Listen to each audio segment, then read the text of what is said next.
At Arizona State University, we've made online education better, smarter, and more personalized so you can go further in your aspiring field. I decided to pursue medicine once I realized that ASU did have the online program for biological sciences. You're still required to learn the same curriculum. You're still being tested on the same content that anyone would be tested on in person. The comprehensiveness of the program prepared me so well for medical school.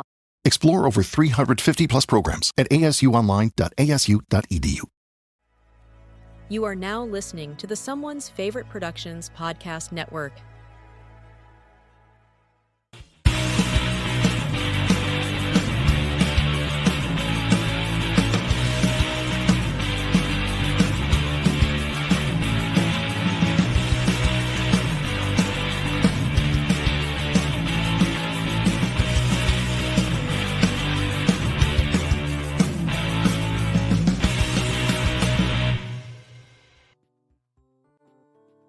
Hello and welcome back to The Disconnected, live on another Thursday night. And once again, like I've been trying to hype up recently, we got a bunch of first-time guests this week on the show.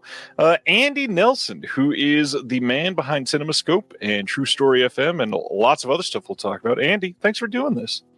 Oh, thanks for having me. I'm thrilled to be here and to chat with you about all of these crazy releases that we're going to be seeing this popping up. So it's a busy week. We have a hell of a week to cover. Let's get into some stuff about you before we check in with everybody. Tell everybody about CinemaScope, because I think that a lot of people watching the show will adore this podcast. Thanks. I appreciate that. Yeah, it's a lot of fun. This is one of the several film podcasts that we have over at True Story FM.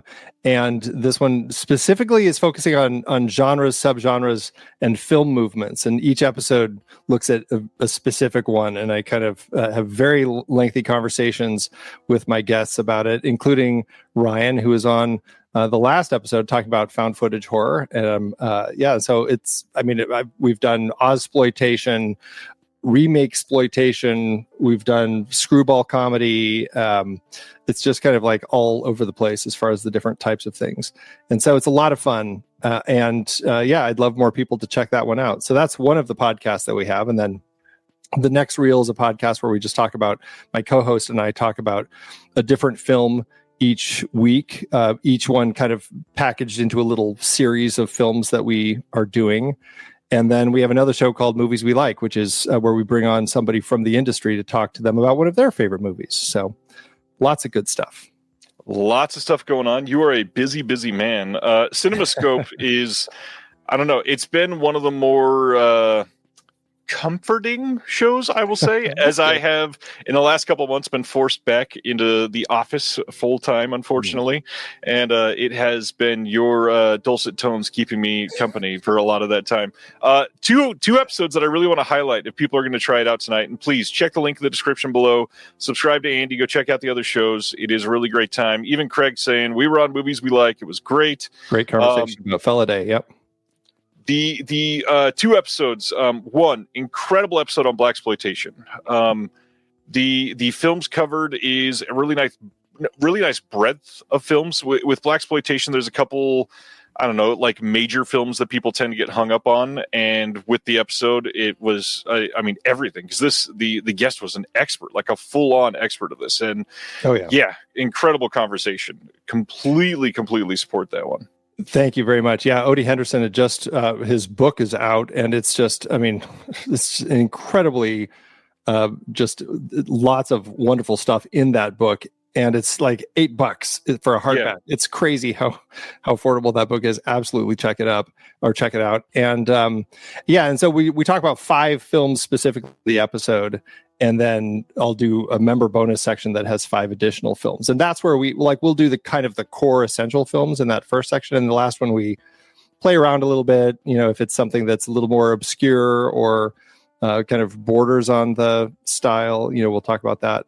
So it allows for a lot of amazing conversations, and that was one of my favorites as well. And speaking of more obscure, I'm sure that you're not listening to the 25 shows on our podcast network, but just this week, I gave you a pretty big shout out on the Mondo Macabro podcast because nice. the remake, this is such a hard word to say, I know, really. the remake exploitation episode, man, that hit like a ton of bricks a few weeks ago when I listened to it finally, because there's so much in this genre that you can dive into that, I mean, I say genre loosely because it's a bunch of genres under an umbrella, but remake, okay, I'm done saying the word. These remake films they're not remakes, they're more ripoffs, and the way that you, I don't know, like in a really playful way, just tore it apart and shared all the details and mentioned, Turkish Spider-Man and all these other things for a couple hours. It was incredible. Really, really great episode. And for people that love Mondo Macabro, and TerrorVision's done a couple, Massacre Video's done one. Like, there's a bunch of these foreign ripoff movies that are in genuine appreciation, incredible on their own. They're not like, let's just laugh at all these. They're really great, very different movies that seem to have some plot lines or characters or dialogue exactly ripped out of another movie. Yeah, it's very odd. We talked about some crazy movies in there, like the Bollywood Nightmare on Elm Street ripoff. There's one that was like it was Italian, and it was like Terminator, but also aliens. Shocking dark. Some strange blends of the films, and had a lot of fun digging into that one and my guest just knows so much about it. I mean, he's like studying it and it for a subgenre or a movement of films, they're not always easy to find. Luckily he had links to many of them, and he's working on trying to figure out how to do deals and stuff to restore some more of them, because that's the trick. Like Turkish Star Wars, good luck figuring out how to get the licensing for that one, So at least it's on the lower quality versions on YouTube. Thankfully, I got the Blu-ray that was on sale for like a month a couple years ago. Nice. So probably I had very short-lived. Yeah, that thing is very expensive nowadays. I think. Yeah. True Story FM or True, man, can't speak tonight. True Story FM. Tell everybody what the rest of this is, because there's so much to dive into. Absolutely, yeah.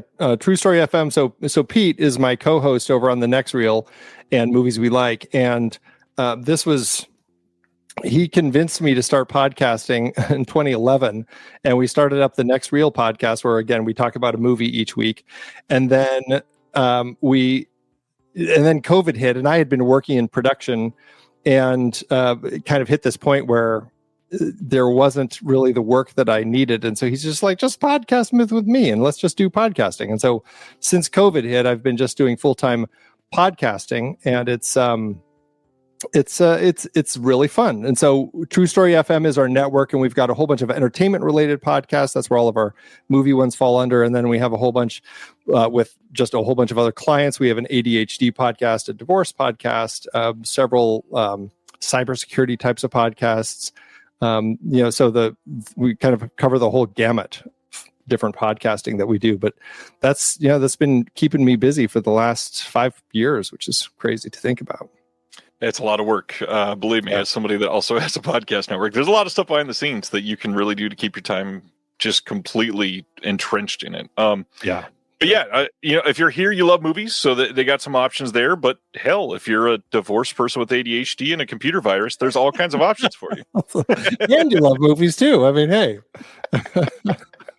Andy, what kind of movies do you love? You're here tonight for the first time on a physical media related show, and you don't get a ton of time to talk about physical media. So what do you love? What are you looking to buy?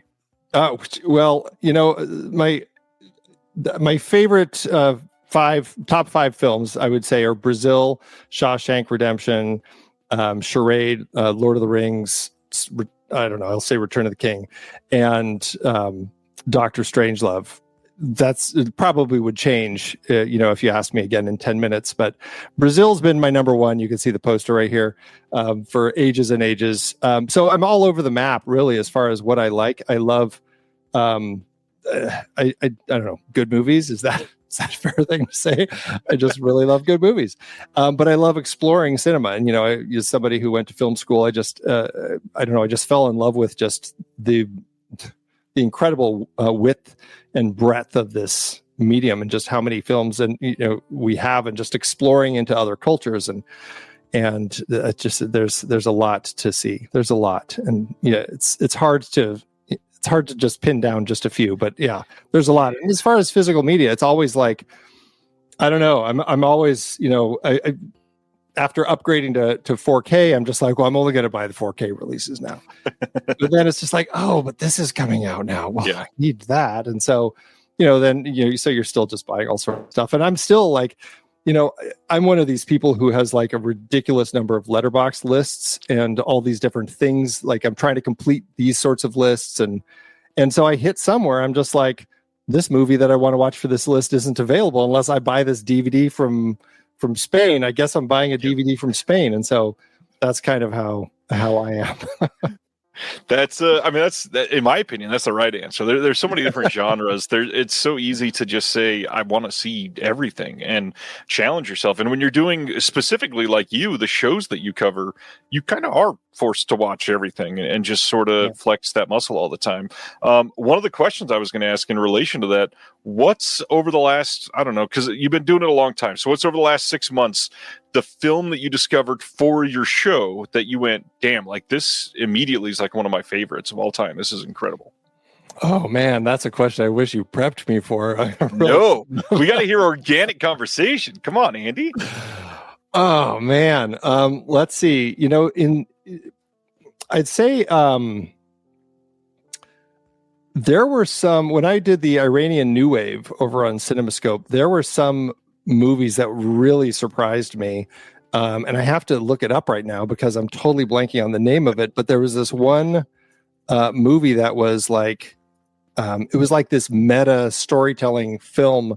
And I was like, where are we going with this movie? And it was just really exciting to see like something unfold the way it did, and because it's about a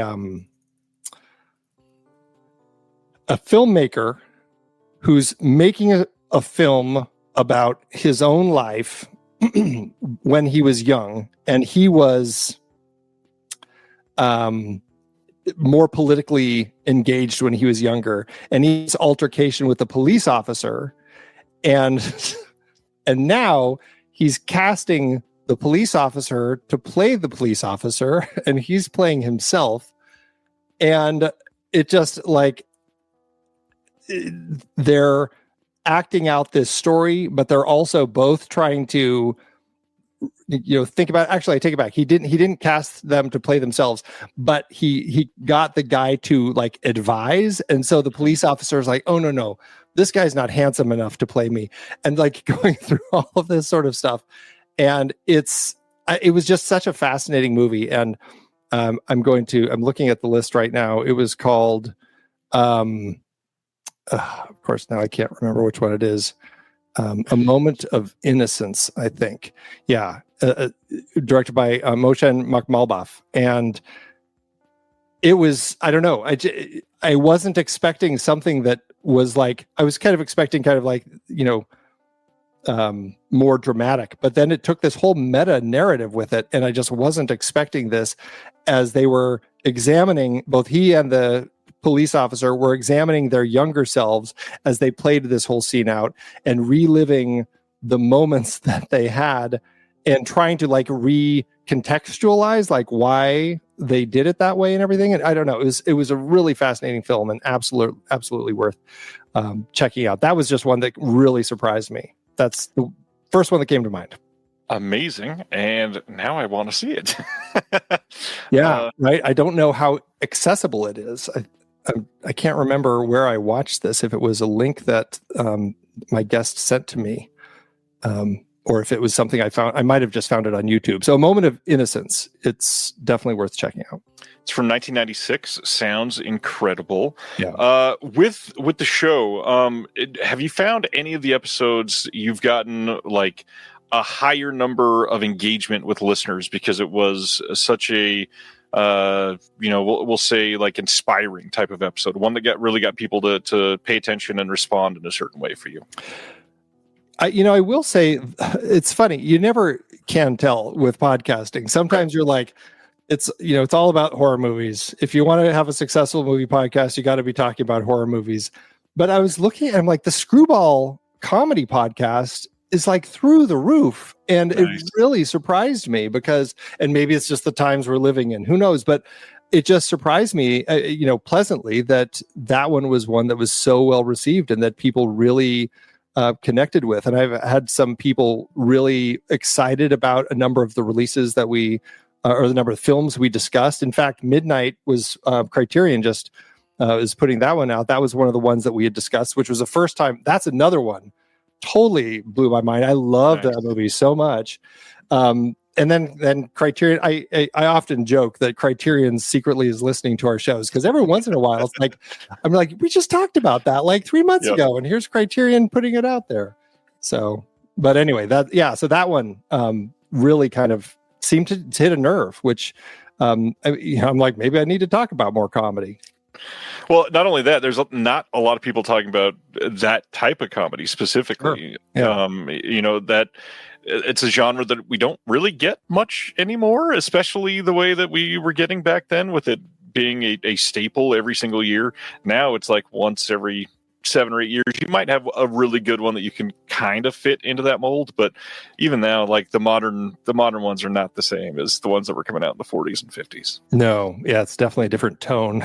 Comedies have taken, but everybody's saying comedy needs another renaissance and comedies are rare now. It's all about horror. Absolutely. The comedies just simply don't make money, sadly. I do hope that Naked Gun, I see the comment about Naked Gun. It might not start it, but I am at least hoping. I'm like, hey, if Oscar Schindler can pull that off, then I'm all for it. I'm for some reason quite hopeful about this one. Like at least the trailer, I feel like they nailed the tone kind of. Yeah, I think so. Let's get into some regular stuff. What have you been picking up on physical media recently? Which, by the way, incredible wall behind you. Yeah, I bought that. I'm like, oh, this is so much space. And then instantly it was full. I'm just like, it's impossible to ever have enough. All right, you ready for this? I've got way too big of a pile that I pulled here. First of all, they're not really organized. They're kind of organized in some capacity. Well, here's the Criterion pickups that I just did with their sale. So I finally got In the Mood for Love, which I've been anxious to get, and The Grifters. This is a DVD upgrade for me because nice. I mean, I love the movie, but that DVD is really an old one. And then I picked up The Philadelphia Story, which I've always loved, but I went to watch it. I have the DVD still, and I opened it, and the disc is gone. And I'm like, did I loan it out to somebody? I couldn't figure it out. So I'm like, hey, guess it's time to buy it. All right, then excuse me, I live in the Phoenix area, and recently we had our version of Comic-Con, the Phoenix Fan Fusion, and lo and behold, Severin had a booth there, which was fantastic. Nice. I guess they have a place right here in town where they ship from. So I was like, I chatted with the team and everything. So I picked up Opera, which I've been wanting to grab. Excellent. I picked up the documentary about Island of Dr. Moreau, which I've been very curious to watch, Lost Souls. So I'm very excited to see that one. Blood on Satan's Claw. So looking forward to digging into that one. And then last but not least, The Day of the Beast. So that's love that movie. This was largely a set of films that I'd never seen, and but I've been like very curious about. So I figured they're here, they're giving me a discount. Why not? Speaking of that, nice prelude that next Thursday night when we're here live again, the Severin Summer Sale will be starting that night. So come hang out. We'll be chatting up and talk about all the new titles. And the guest for next Thursday is someone that has had a hand in a bunch of Severin titles. So we're going to be talking about all kinds of stuff Severin. So come on back then. Man, you got some great discs. We had somebody ask, how do you feel, Reggie says, Andy, do you think Criterion did Brazil justice with their 4K release? That's frustratingly one I haven't picked up yet. Oh, I know. I've been very reticent to grab that one yet. I've been kind of looking at all the feedback and everything. And so I really want to pick it up though anyway. So I get that yeah. feeling. So yeah, it's such a great movie though. It's hard for me to not want to just grab it. So you got another comment about Midnight. Criterion's Midnight with Claudette Colbert and John Barrymore and everybody else is a great screwball comedy, beautiful Blu-ray. Yeah, supposedly that one looks great. I've not seen that disc yet, but I've heard it looks incredible. well, and it's such a great movie. So it's an easy one to just pick up blind, I think. Handful of pickups for me. I got a couple people that are in our Discord that I did some trades with, actually. The first one, I never got Hal Hartley's Long Island trilogy on Blu-ray, and Mr. Aaron West, who was on the show a couple weeks ago, traded me that one. So now I think I only have the one that is like $400 on eBay. So I hope somebody else puts that out eventually. Yeah. And then my friend Bill, we just traded for this. I've been trying to pick up some of the deluxe Jackie Chan 4Ks that have been coming out. Missed this one before it went out of print. And 88 Films kind of killing it with their Jackie Chan stuff. And then forcing myself to like Jess Franco as much as I can. Blue Underground coming out with the Blood of Fu Manchu and Castle of Fu Manchu, both on 4K. Titles I never expected to see on 4K. Can watch these. I'm still waiting patiently for a couple other Jess Franco announcements coming this year. So can't wait for those. And then finally, I got two more releases here, and they are thick boys. Very, very excited about these. First is the Australian imprint release of Raging Bull. This is a 4K release. It's got the documentary from 2004 as the second disc on this. The 4K looks incredible. There's not a lot of new stuff on this disc. This is mostly just if you really love this movie and you want Dolby Vision. The Criterion release doesn't have Dolby Vision, so the colors might be slightly improved on this. To my eye, it's not that noticeable of a difference, but it looks incredible. I mean, the photography in this is like stark beyond belief. So incredible looking disc. And then if you're going to pick that up, you might as well go for the other Scorsese that came out at the same time. New York, that does not have a like really nice release in the US. So we got this one. This is a 3-disc release. It's got the documentary from I don't see the year on here, but this one has all kinds of new stuff. Daniel Kramer, he's had his hands in a bunch of the imprint stuff recently. He's got that's right, it's the European theatrical cut, which is the second disc. Gotcha. And you've got the director's cut. Yeah, this is pretty much everything you could want on this release. Kind of crazy that New York waited this long. Like, I'm still surprised we don't have some Scorsese titles on Blu-ray, let alone like fancy 4K releases. Yeah, right. It's 2025. What are we doing? Right. Yeah. I got to call one more out that I didn't mention, but it's only because they sent it to me. It's the Intacto disc that they have, because they were kind enough to want to use a clip of our podcast for. Very nice. So yeah, so that's exciting. That was our first actual dip into supplemental material. So here we are with a little clip of our show that they cut into a little video essay. It's kind of fun. So that's pretty cool. They made a visual essay with it. Yeah. I was really glad that they did it, because it played really well with the conversation. So. Excellent. Well, I mean, the whole point of all of these is the films. So what have you been watching recently? Oh, well, let's see. In preparation for Jurassic Park or Jurassic World Rebirth, my wife and I decided to do a marathon, and we watched the previous 6 films over the holiday weekend. So it was a lot of dinosaurs, and I can't say it was. I mean, it was fun to watch. I really have a soft spot for just watching people and dinosaurs on screen together. But watching them all together, I'm just like, God, like every single one of these movies, it's about stupid people. Like they're just all really dumb people making really bad decisions. As much as I enjoy them. But so we watched all of those. And then we did I threw in the short films too, just because I wanted to. My wife was just like, no, I'm done. And then we took in Rebirth, which we neither of us enjoyed, but the audience sure did. They loved it, applauded at the end, and we were just like, okay. So it was a little bit of a disappointment, but I don't know. Maybe it was because I just watched 12 other hours of dinosaurs. I'm just like, yeah, I'm out. So that was the big thing. And then Superman, I watched, which, I don't know. I've seen some comments how they've loved it. I didn't. Superman, I've always struggled with as a superhero. Like, I love the idea of Superman, but I find that it's, I don't know, just like the idea of a super character like him, it's just like, oh, there's not much he can't do unless there's kryptonite around. Yeah. And so, I don't know, I just get a little bored. I love the original Christopher Reeve. I've struggled with all the other solo films. I don't know, I think Channing Tatum might be one of my favorite Supermen.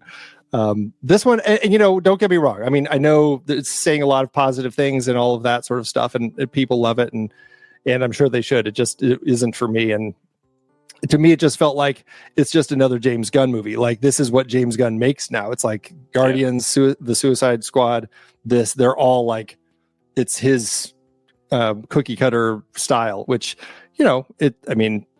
he delivers, I guess. I didn't like it that much. It seems that's kind of what he got hired to deliver to. Yeah, right. Yeah. I heard somebody talking about it, like, I'll be curious to see where DC goes after this with films where he's more of the Kevin Feige type of figure, just overseeing somebody else writing and directing. I'm more curious about that. I'm very curious to see how much of his flavor gets thrown into somebody else's movies and how they can make that jive in a way that feels consistent. Yeah, right. Very curious. I do want to shout out, because you got this comment. My friend Brian loves the movie Intacto, and he says the visual essay on the Blu-ray is very good. Well, thank you. Thank you.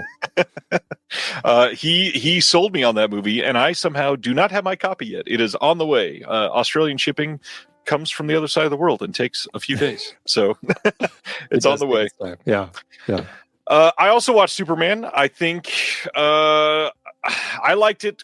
Sounds like a bit more than you. But also, I've never been a DC guy. I'm more of a Marvel person. And it's weird to see that shift, because I've not liked much Marvel over the last 6 years. And this came out of nowhere. I think the only other DC movie I've seen in the last 12 years is Gunn's Suicide Squad. And I feel like this was much better than Suicide Squad. The Batman stuff was, Nolan's Batman is fine. I was a Batman kid growing up, so I was fine with that. But I don't think I was ever even tempted to put in any of the Zack Snyder stuff. Nothing about that is appealing. Well, what's funny is his 4-hour Justice League, for me, was the ultimate payoff to everything that had come before. I love that movie, which I was surprised at, because I hated the J.J. Abrams cut, and so I don't know. It just felt like he was doing something more with it, and so yeah. But I hear you, though. I know it's definitely a different universe that he was creating over there. I had kind of a really weird week of movies. So other than Superman, I've been trying to catch up with the 2025 films that I missed in the first, 5 months of the year before I was going to the theater a lot more this year. And the one we chose this week was Wolfman, which seemed to get mostly cold responses from everybody. Yeah. I didn't hate it. I thought it was... okay, when I say didn't hate it, I'm not going to say I loved it, but I thought it was better than average. I think that they could have really killed this story, and they only kind of killed it. Maybe it's just because everybody had prepped me for such a terrible movie. I was just like, oh yeah, Abbott is a really good actor, and he's selling this very well. I thought the way that they did the werewolf perception thing, where they changed his hearing and her hearing, was a really cool touch. The ending was not great, and a lot of it could have been much better. I will obviously grant that the writing is pretty bad, but I don't think this was the genre killer that everybody looked at Tom Cruise's Mummy or anything like that. But it was a fun time. At least it was worth it.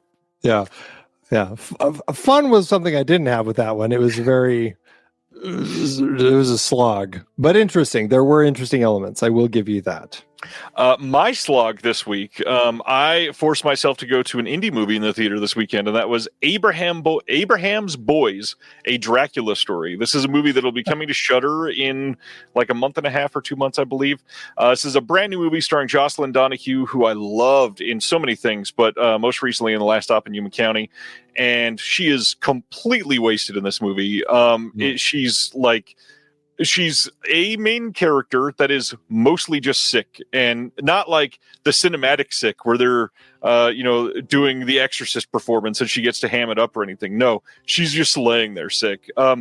This movie is a very different take on a Dracula story, and essentially it's we are seeing people make the trip to California, and now they're staying on a farm in the early 1900s after leaving the whole Dracula European scene and getting caught for some of that. And I just did not like the story. I thought it was well acted, but it could have been like a 18-minute short and delivered everything that you needed to see. And instead it was an hour and 18 minutes. And I felt like I wasted an hour of my life at the very least. But the big thing, the big thing for me this week, though, is I showed my kids Dick Tracy, and good Lord, is that movie fun as hell. After watching Superman and wanting to watch a different style of quotes, it's not a superhero movie, but a very comic inspired movie. Dick Tracy fit the bill perfectly. I need a 4K for this pretty much immediately. Warren Beatty acting is fine and all that, but man, the direction in this is incredible. The cast in this, I forgot how perfect the casting is. But the best thing is this feels like they got Dario Argento straight off of the Suspiria set and said, "Can you please direct this next live action season of Batman the Animated Series?" And all of the colors mixed together is so perfect. This movie it holds up very, very well. The comedy hits hard. Love this movie. How do you feel about Dick Tracy? I love the production design, the style, the costumes. Like, it kind of explodes off the screen. It's a really stunning film. That was the era when movie theaters would do things like I went to the special preview screening when it came out, and my ticket was an actual shirt. I had a special Dick Tracy, and it had a big ticket on the front and Dick Tracy and all this stuff. I loved that shirt. I had it for years. But the film, I think, largely works. I think that I don't know. There's a whole meta world of Warren Beatty as Dick Tracy that's arisen from this whole thing that I still can't wrap my head around. And I think that I don't know if Warren does either, by the way. I don't know. Yeah, who knows if he's caught on to that?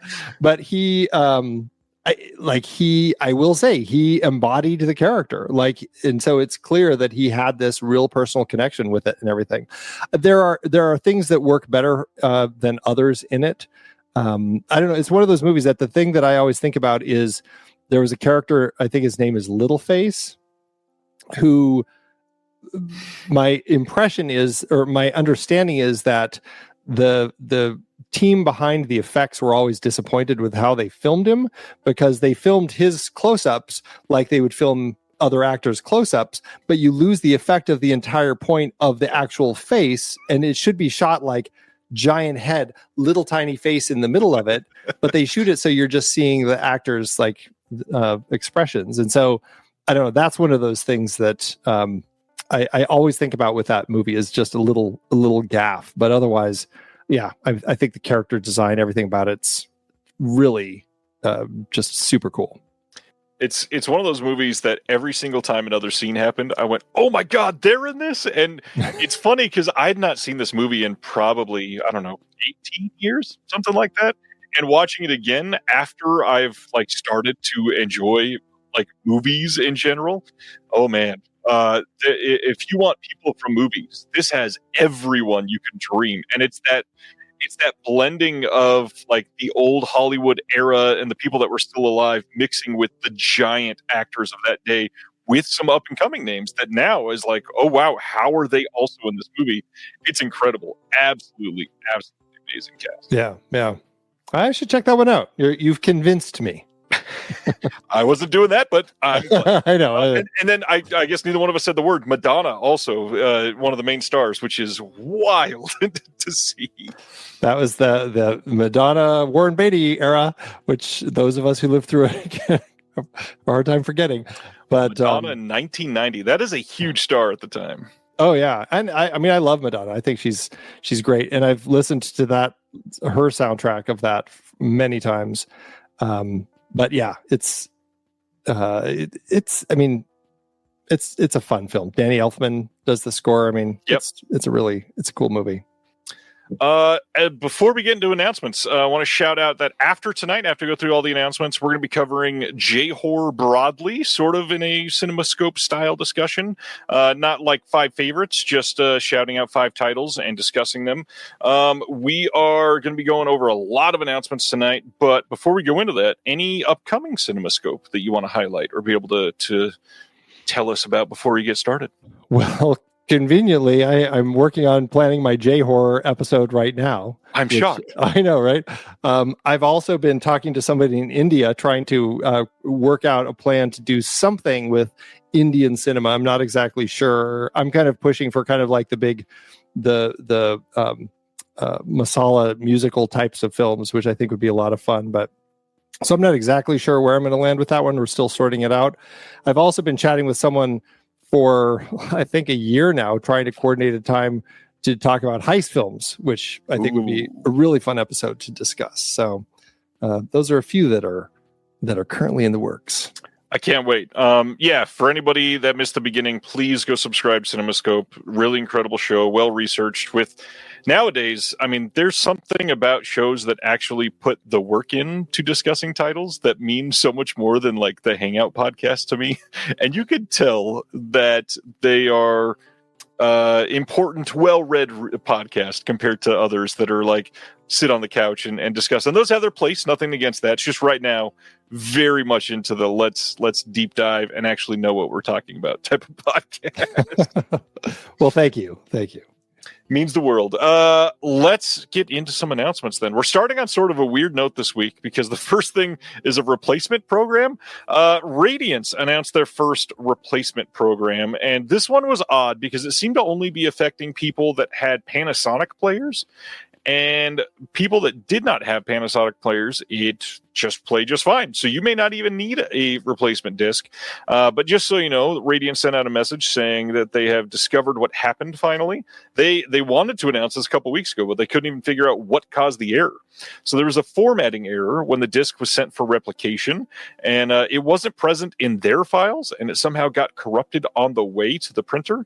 So the replacement discs are now being manufactured, and they're going to be sent to those that bought it straight from Radiance. Anybody else, you can email info@radiancefilms.co.uk, show that you purchased the disc, and they will get you a disc sent to you. And they did say this is good for anywhere in the world. You don't have to worry if you bought this in Australia or something. They will still ship it to you.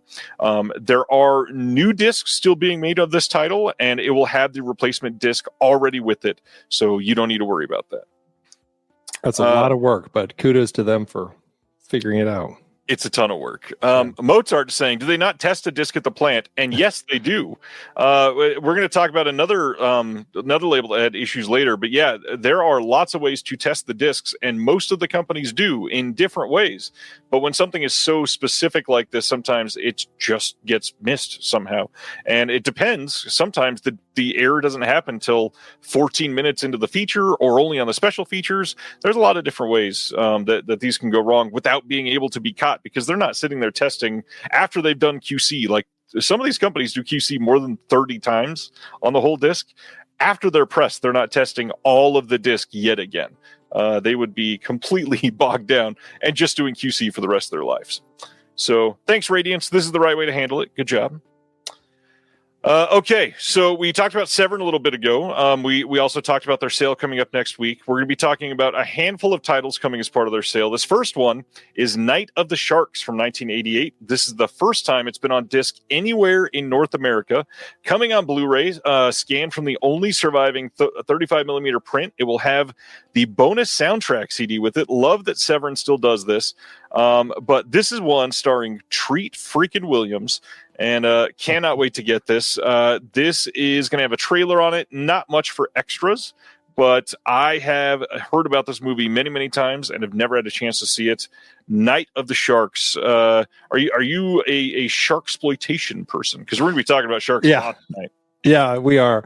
I have never seen this. I hadn't heard of it, but I mean, Treat Williams and the fact that his character has a pet shark named Cyclops, like.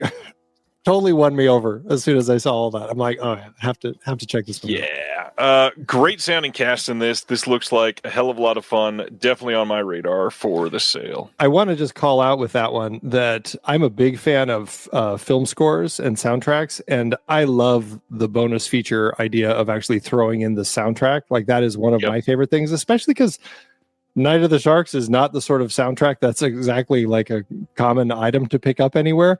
So like that's definitely for me, like something that I always look at as a big selling point when I'm looking at whether I decide to purchase something or not. I love the comment we just got.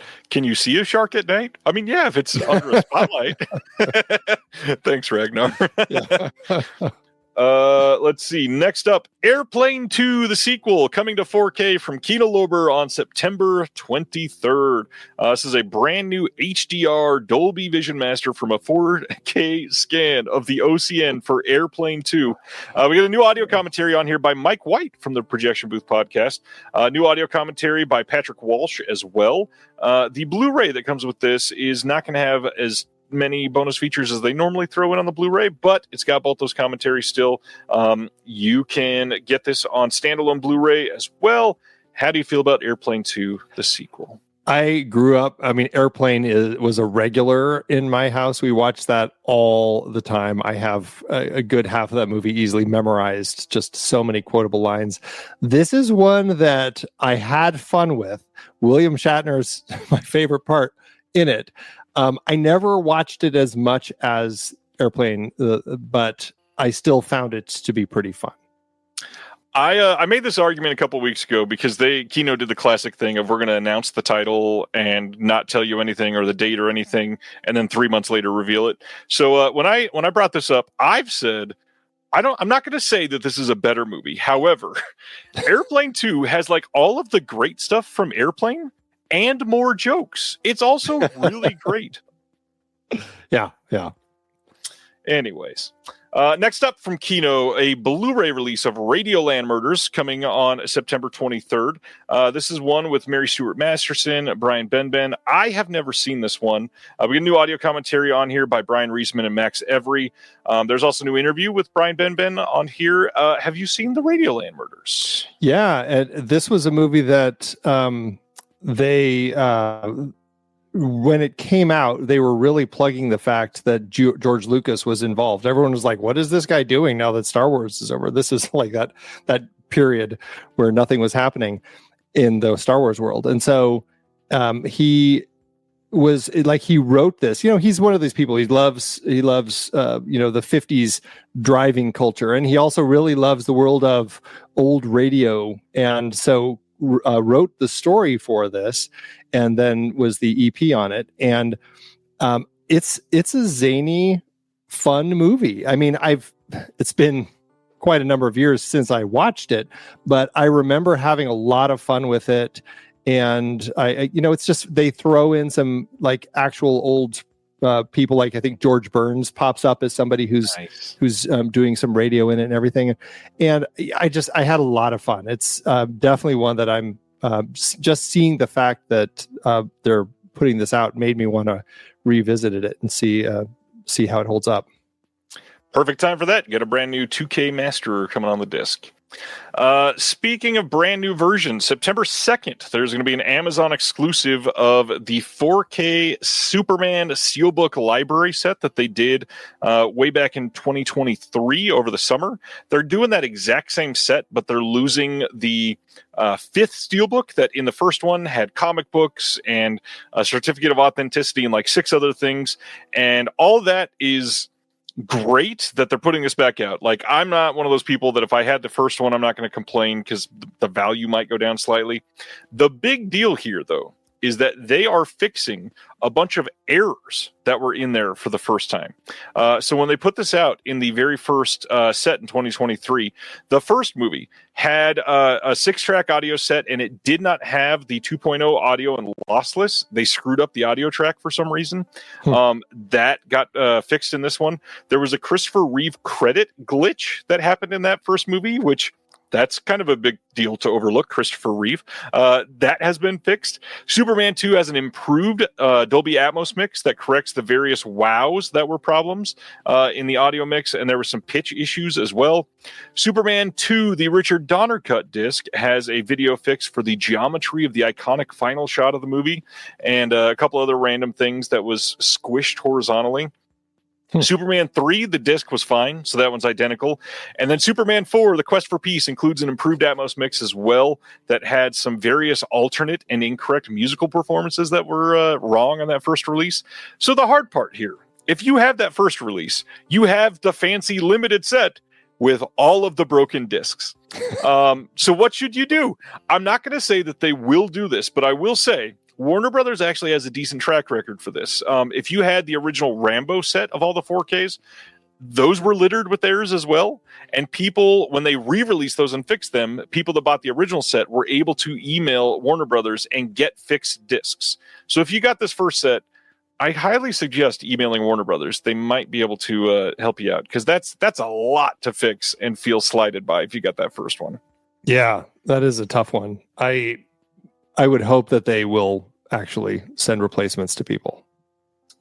And yeah, I agree with Mozart. He says if you can provide proof of purchase, you should be able to get the fixed discs. Which there's the hard part too. Is this has been a set that has sold secondhand a lot in the last 2 years. So pull out those emails, see what you can do. But yeah, I'm glad they're fixing this. I'm glad they're re-releasing these. I didn't buy the first set, but with my kid loving Superman this last weekend, I almost feel kind of obligated to show them all of the original Supermans in 4K, and this is the way to do it. They also have a standard set that will have all the fixes eventually as well, so may need to check something out. There you go. September 9th, we are getting Dark Winds Season 3 from AMC. This is not a show I had ever heard of before I posted this announcement. Oh. Do you watch Dark Winds? It sounds like you do know it. I don't, but I've definitely heard of it. It's one that George R.R. Martin has been behind, and so I love Zahn McClarnon, who is the lead in it. He was one of my favorite characters in Doctor Sleep, and I just think he's just a fantastic actor. So it's one of these. I have so many movies that I'm trying to watch that TV is very limited because it takes up so much time. But this is one that I've had my eye on for quite some time, and so I might have to see about checking these out at some point. Supposedly, it's an incredible movie or show, really high quality. Everybody that was commenting on this seemed to love it, so yeah, I will consider it eventually.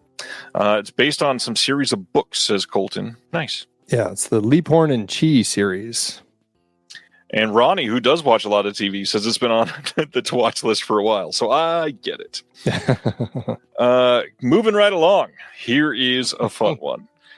Coming soon. So we don't have a date yet, but we are getting a 4K of Remo Williams from Kino Lorber. They have released this on Blu-ray already. You can pretty much guarantee all the extras that were on that will be on this. They might even do a new commentary when this gets a date and all that and stuff. How do you feel about Remo Williams? I feel like this is one that you had to have seen. Oh, I watched this all the time when I was a kid. So much fun.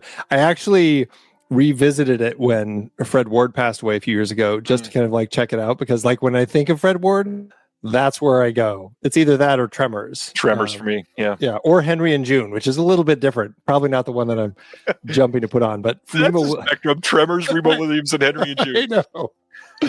But I loved Remo Williams so much as a kid. I revisited it, and it was it's still a lot of fun. But Joel Grey's character was a little difficult to watch these days, but I still had fun with the movie. And I love Joel Grey, so it's one of those what you just kind of look past. Yeah. Oh, Miami Blues. That's a good one, Adam. Love that movie. There you go. Miami Blues is one of those weird ones that was kind of hard to see on disc for a while, and then it got like 3 releases in the span of 18 months. It's like, oh, now everybody has seen it. This is nice. Everybody's putting out suddenly, right? Yeah. Next, again, not a dated release, but Kino Lorber are putting out a 4K of Runaway Train from 1985. How do you feel about Runaway Train? It's a great movie, and I think the thing to know about it is it doesn't end up being the movie that you think it's going to be when it starts. It's like Runaway Train. You're watching escape convicts escaping on a train, and it becomes a runaway train. And then it becomes this like internal like character piece as they're trying to figure themselves out and stuff. And great movie. Akira Kurosawa wrote the screenplay, or they adapted a version of the screenplay that he had written for this. And it's definitely worth checking out. I recommend it quite a bit. It's a good movie. I certainly like Tony Scott's take on it. I'll keep going. Filmmasters putting out on August 26th a Blu-ray of Invasion USA, but not the one that you probably think of immediately when you hear Invasion USA. This is the 1952 double feature of the Cold War era. We're getting 2 films. Bonus film on this one, Rocket Attack USA. Filmmasters, these are always pressed discs. I got that question a lot this week when I posted these announcements. Just a heads up. Yeah, these are pressed disc. It'll be a great release, promise. This one, brand new 4K restoration of Invasion USA from Archival Elements. New 4K restoration also of Rocket Attack USA from the original 16mm Archival Elements.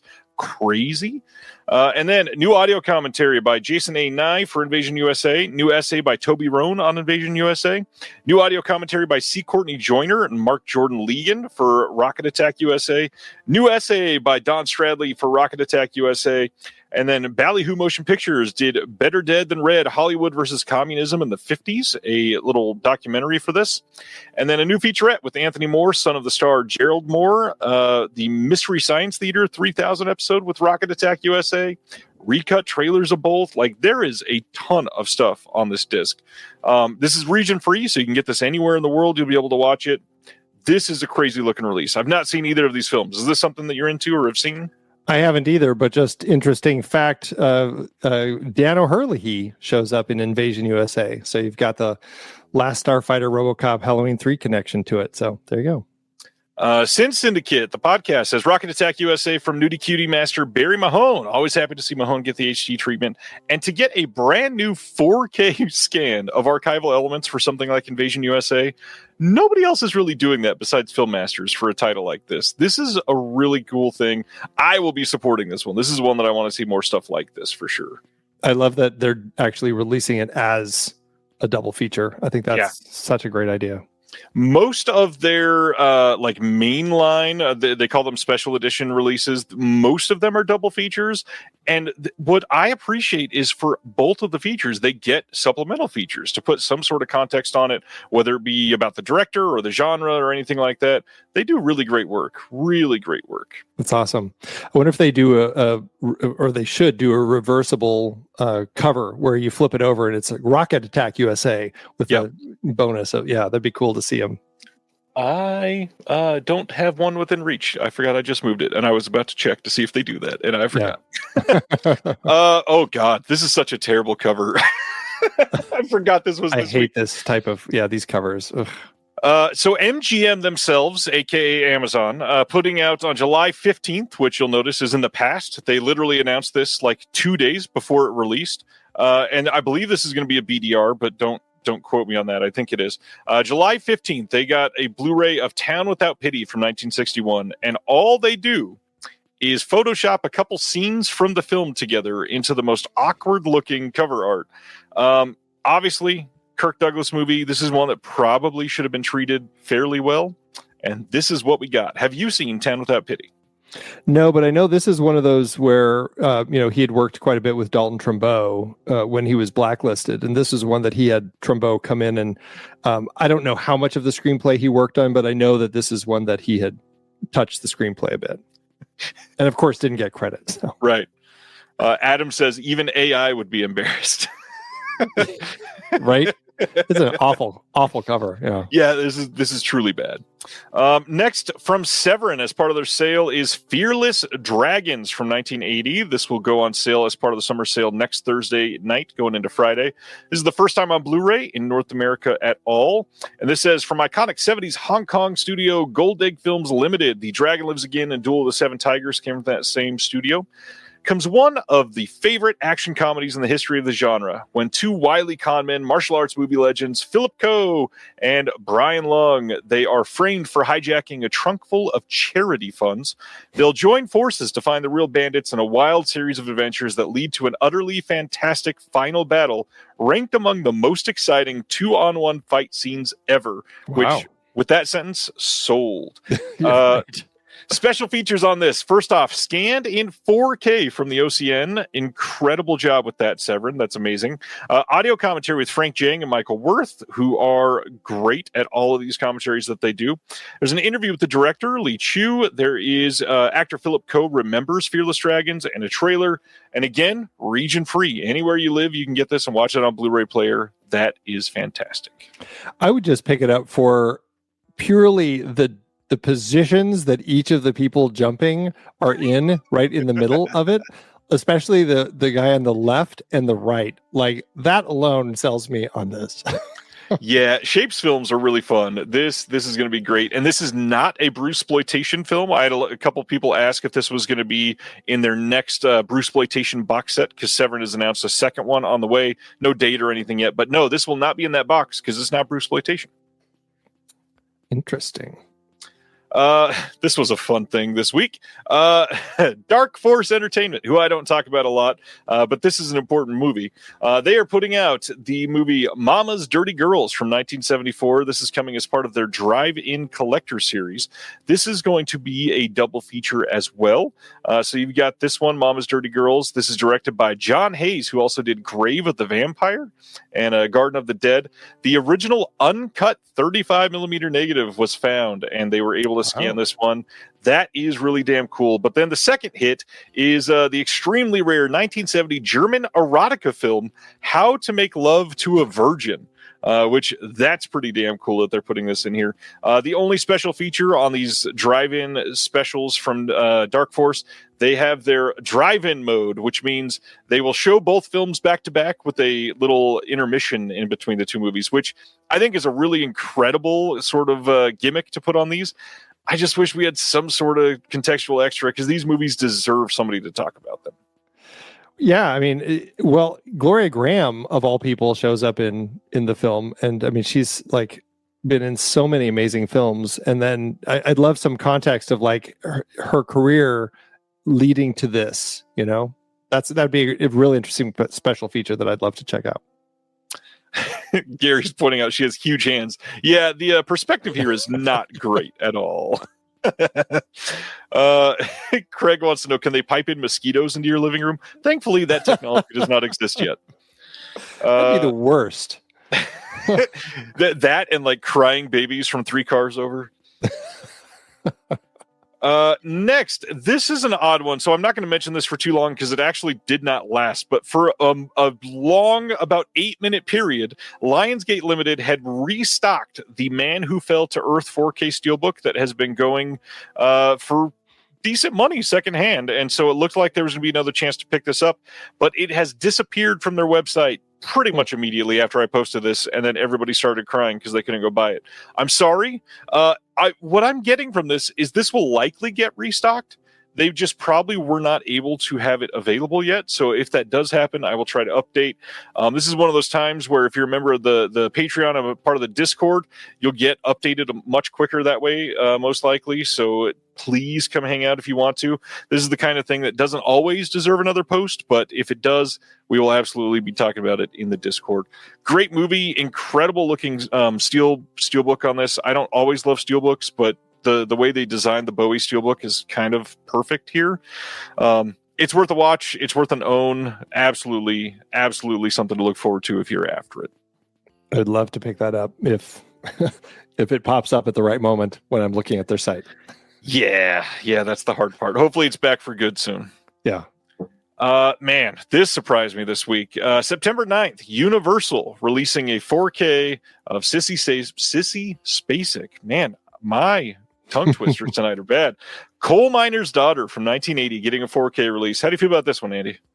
I mean, it's a great musical biopic. Like, if you like those films, I mean, they do a great job with this one. Yep. I believe it's Tommy Lee Jones who plays her husband, right? Yep. And Sissy Spacek just nails the role and does it so well. I would be curious to actually revisit this one and see how it played for me after all this time. But I don't know. I'm a little tuckered out on music biopics at the moment, so it's not urgent. But this is one that I would be more inclined to watch. I watched this a lot as a child. My grandmother and that whole side of the family was very conservative minded, at least when it came to movies. So I grew up watching, like, Fried Green Tomatoes was a movie that I saw probably once a week. And this is one of those that was just in that rotation. So I've seen this countless times, but because I saw it so much, I don't think I've seen this movie in like 28 years. Yeah, right. I've had no desire to watch it again. That being said, I remember really enjoying it, and to own it on 4K and be able to watch it again in 2025 that is kind of incredible. No kidding.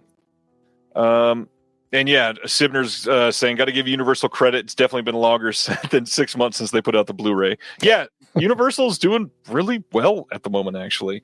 But yeah, the biopic thing is tough. It's kind of hard to watch any music biopic, especially after Dewey Cox. That ruined them for me because it's amazing. Yeah. Just put that and Weird back to back, and that pretty much covers the whole gamut of expectations. Weird. Did you like Weird? I didn't actually watch it. It's one that I'm very curious to, but every time I go to put it on, it's like there's always something else to do. But I mean to. It's all right. I feel, again, I hate to say it because it was another parody, but like Dewey Cox even like took the wind out of the sails of Weird. If that happened earlier, it would have been like, oh, this is a masterpiece, and then Dewey Cox could have one-upped it. But no, Dewey Cox has just kind of ruined the entire genre. Yeah, yeah, that's really funny. Next, we got some details on the How to Train Your Dragon release from this year. This is the live-action remake. I'm sure most of us sort of agree about the live action remake thing. Are you somebody that's watched those or a fan of them, or are you blatantly against them like most of us? There was a period. I mean, we started with things like 101 Dalmatians, and Glenn Close was amazing, and there were reasons where they could do something and it could play okay. Yeah, and then it just hit like shot for shot sorts of remakes, and I'm like, if you're going to go live action, do like a Maleficent, or honestly, my favorite of all of them is probably Pete's Dragon, which takes that. I mean, I loved it as a kid, but it's not actually that great if you revisit it. But they made an amazing movie out of it. Like, that's how you do a live action remake of something, and it's just like these are all just rehashes. And I would love to actually just to test and see if audiences are buying into it in reverse. Like, take something that's a live action movie, like, I don't know, let's Pirates of the Caribbean. Pirates of the Caribbean, and do a shot for shot animated version of that. And are they going to make money? Sadly, probably. With pirates, they would. Yeah, with that one, yeah, for sure.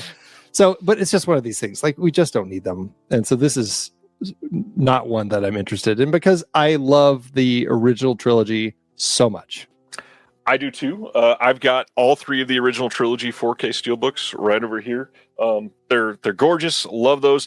I went and saw this, took my kids, Amazingly, it was great. Not really anything to complain about. The funny part is just the exact same movie. Like I have I had no reason to go see this. It was just there. I mean, there were scenes in this where I think I made this joke a couple of weeks ago, but when I came home, I was thinking like, did they even make the guy's hair move the exact same way as it was in the animated version? Because it looked that identical. Again, this will look beautiful. It's crazy. But then there's stuff like the quote live action Lion King that was literally just animated too. Like, what are we doing? I know. It's bizarre. The whole thing is just a strange way to make more money. It's weird. So this is all coming on August 12th. There's going to be a 4K Steelbook, a standard 4K, a Blu-ray, and a DVD that you can get of How to Train Your Dragon from Universal. HDR, Dolby Atmos on the 4K release. There's going to be a director's commentary on the whole film, which is kind of interesting. I kind of want to hear this, even though I do not want to purchase this disc. I want to hear what the same director is going to say about making this film live action after he did everything else. You got deleted scenes, you've got making of, you've got walking onto the set, a whole bunch of featurettes. They're kind of doing this right, at least for the physical release, but I don't know. Again, not necessary at all. Yeah. Love this question. Where's the live action remake of Belladonna of Sadness? That is a great question. Yeah, I saw somebody else throw in Sophie's Choice. I'm like, yeah, see, there you go. Yeah, that one could do well. Simba says, what's my shelving order? I have Mary Poppins shelves. It's not that they're everywhere. It's that I don't know how good this will show up. I have little acrylic display shelves for steelbooks. So I've got just 9 of them set up right there. But it's a trilogy, and these 3 are perfect for it. So, yeah, they're right there. I'm sorry. Let's go to our next one. Speaking of animation, Kung Fu Panda 2, which is probably the best one in that series, is getting a 4K release from Universal on September 9th. No new extras on this, but I actually really liked this entry into the franchise, so I might pick this one up. I don't have Shrek yet either, which I also loved, but are you into any of these animation ones? I love them. The Kung Fu Panda ones. It's funny. It's the first trilogy or first series of films where like I had took my kids to it, and then the 4th one came out, and my son's like, "Oh, my friends and I are going to see it." I'm like, "Oh, I want to take it." No, we want to go together. I'm like, "Oh." I realized I lost my buddy to go see some of these in the theater. So I'm like, "All right, have fun." Yeah. But they're great movies. I do enjoy them quite a bit. They're surprisingly good, and the casting is great. Like the fact that we have Jack Black and Jackie Chan as 2 of the main characters in these is incredible. Oh, I know. It's a fantastic group of people that they have. Going to the next one, another really awfully photoshopped cover. Universal releasing My Dead Friend Zoe from this year on Blu-ray on September 16th. No extras on this. But the big thing that you can get is, I think that's supposed to be Morgan Freeman. And this is supposed to be Ed Harris. What is happening? Just the worst. This is so bad. Like, were they not able to access the movie poster to film itself, right? Yeah, I mean, geez. It's a terrible poster. I've heard nothing but good things about the film. Really want to check it out. But yeah, this poster is atrocious. Atrocious is almost even being too kind, which is hilarious. Yeah, Morgan Freeman, Ed Harris, and Natalie Morales, who secretly is kind of always incredible. Yeah, I definitely want to see this one. I've heard it's good.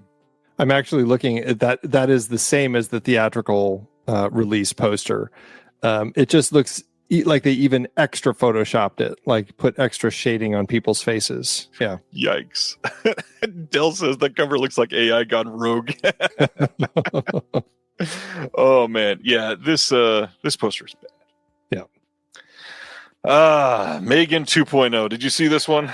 No. I enjoyed the first movie. It was fun. It wasn't one that I wanted to return to, but I thought they made a really fun film with it. And then I saw the trailer for the second one. I'm like, wow, they took that in a direction I wasn't expecting at all. And then I just didn't hear anything good. So I didn't bother. Yeah, saw the first one. I thought it was fine. I didn't love the first one like everybody else, but I thought it was fine. This one I hated. This was real bad. Not great. But we got some details. September 23rd, 4K Steelbook and a standard 4K Blu-ray. Plus, they're doing a DVD release and a Blu-ray and all that. But also, they're doing a double feature 4K release and a Blu-ray release if you want both movies at once. But the big thing is, when I saw the first movie, it was not in theaters. I watched it at home, and I watched the unrated version, which I then saw the theatrical, and I found I loved the unrated version way more than the theatrical. I didn't love either one, but the unrated definitely made it better. And of course, they're going all in on that as well. So the second one has an unrated version. It says upgraded with enhanced kills, deleted scenes, and more blood and carnage. You probably should have released that in theaters. It might have done better. Yeah, geez.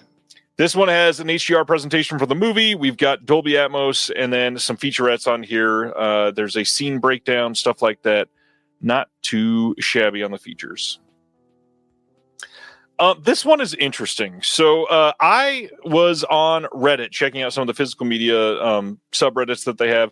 And there's a user who is Tractorus12 who posted that he made a Blu-ray price tracker. You can find this at valueflick.com, except it's VALUflick.com. Now, I am not affiliated with the site or anything like that. I just found that I thought it would be useful, and so I wanted to share it with the world when I came across it. He says on the website, I built ValueFlick because my own steelbooks and limited run discs were piling up, and I had no clue what they were worth from 1 week to the next. Spreadsheets were a pain. Price threads were all over the place, so I wrote some code to pull in recent sales, graph the swings, and keep my shelf cataloged in one tidy spot. It's still just me tweaking the site between movie nights, but I've opened it up in case other collectors want the same quick reality check before buying, trading, or selling. If it saves you a little guesswork and maybe a few bucks, I'll call that a win. So I saw this, and I immediately thought, well, if I want to buy something, that seems valuable to me because I don't want to overspend. So if I see something is trending on the lower side, I don't have to go, on like a Facebook group and say, hey, you're selling this for $90. I'll buy it for $90 if it's only selling for like $60. And I don't want to go through eBay and parse through all these. So this is pretty cool to me. What's interesting, though, is I posted this, and the guy who coded the site DM'd me about 4 hours later and said, hey, I posted this to Reddit. Not much happened, but then you posted this and the site crashed. Me posting this brought him a ton of traffic. And so he started asking what compelled me to even post about it and if I had any ideas that he could implement. And so we've been chatting every day since I posted this, and I've given him a bunch of stuff. He's got all kinds of things he's tweaking behind the scenes on this that actually are probably going to be super useful. Nice. So if everybody is keeping an eye on this, this will be changing pretty much daily. He is working on this kind of nonstop. Sibner says, do we have to enter each and every title in there? If you mean like to search for it at the moment, yes. But you can make a collection. So if you've got all kinds of stuff, you can scan and log in and make an account and make a collection on there. And that way you can track your stuff all in one place. We got a question that says, I wonder how accurate the tracker is. Del, it's scraping straight from eBay sold prices. So there's not even a question on if it's accurate. These are actually what they're selling for. The hard part is there's all kinds of older or more obscure or rare titles that there's nothing in there because there's no sales. So that part isn't entirely useful yet. However, he's got some ideas, and I gave him some ideas that I think will make it much more useful. I agree, ZPAM. I think it would be useful if you could import from other apps, because right now I'm not scanning 11,000 releases to put it in there. But also, for me, I don't need to know what my collection's worth. That's not why I would use it. I guess if I was trying to sell something, I might use it as a gauge rather than searching on eBay. And yes, I believe you can search by ISBN, Corinne. I'm not entirely sure by that. I think you can, though. I know that since I did this, he already implemented a new feature that's not in the screenshot where you can enter in titles yourself so that he can add those to the database. So you can go check that feature out. But yeah, to me at least, I think this seems like something that could be useful, especially if he does implement some of the things we've talked about. So keep an eye on it. I love the idea. I think it's a great idea.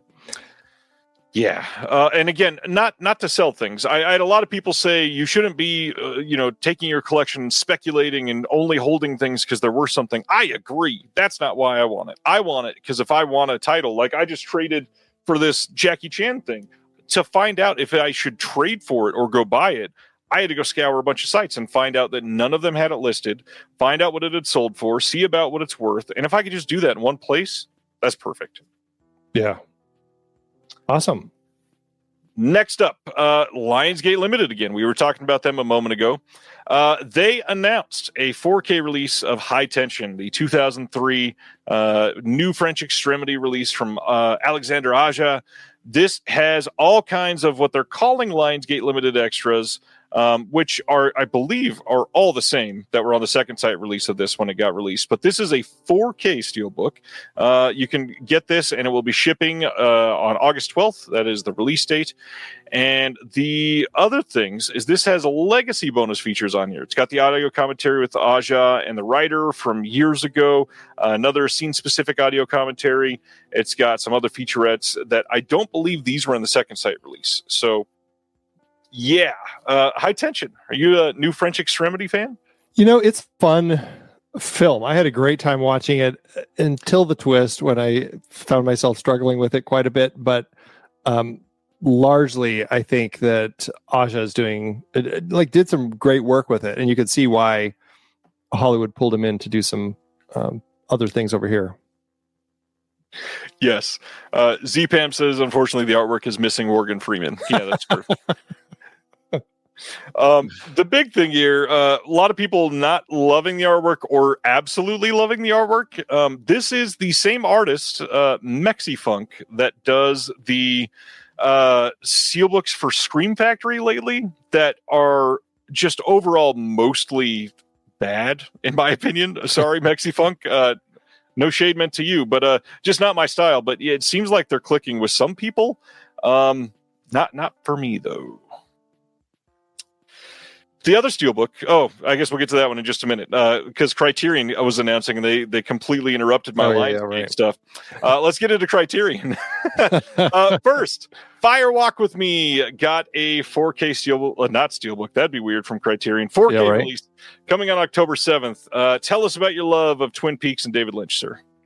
I love David Lynch. What's funny is that I only just, like in the last year, finally decided I needed to do Twin Peaks. Like that was my big gaping hole in my Lynch filmography. So I actually plowed through the entire 90s show, watched this movie, watched the new show, and I loved it all. This movie worked. I mean, it worked so well for me. The way that it really gave us the story of Laura Palmer that we really weren't getting otherwise. And so I found it to be probably the most powerful of the entire run for me. It was surprisingly, like, I just wasn't expecting it to hit as emotionally as it did.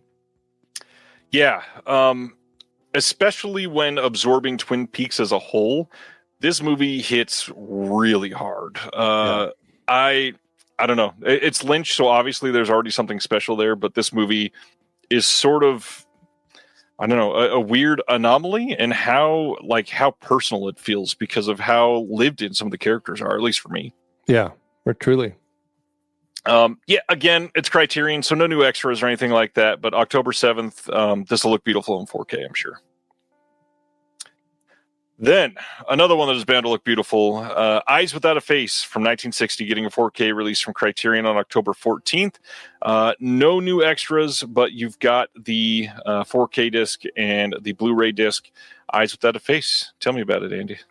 This is one that I have yet to see, and I even had a friend send it to me, so I have the disc sitting right back here, and I keep forgetting that I have it sitting there. I absolutely need to just pull it out and check it out. So, in fact, I will. As soon as I'm done here, that I'm going to write a note. That's what I'm going to finally watch. It's a great movie. Everybody should check this out. It is fantastic. October 21st, they are releasing a Blu-ray of David Cronenberg's The Shrouds. Now, what's odd here is this is coming as part of their Criterion Premieres line. So this used to be the Janus Contemporaries line that they had done, and then a couple weeks ago they announced the first Janus premiere, or Criterion Premieres, and this is now the second. So this will be the exact same thing, $30 MSRP.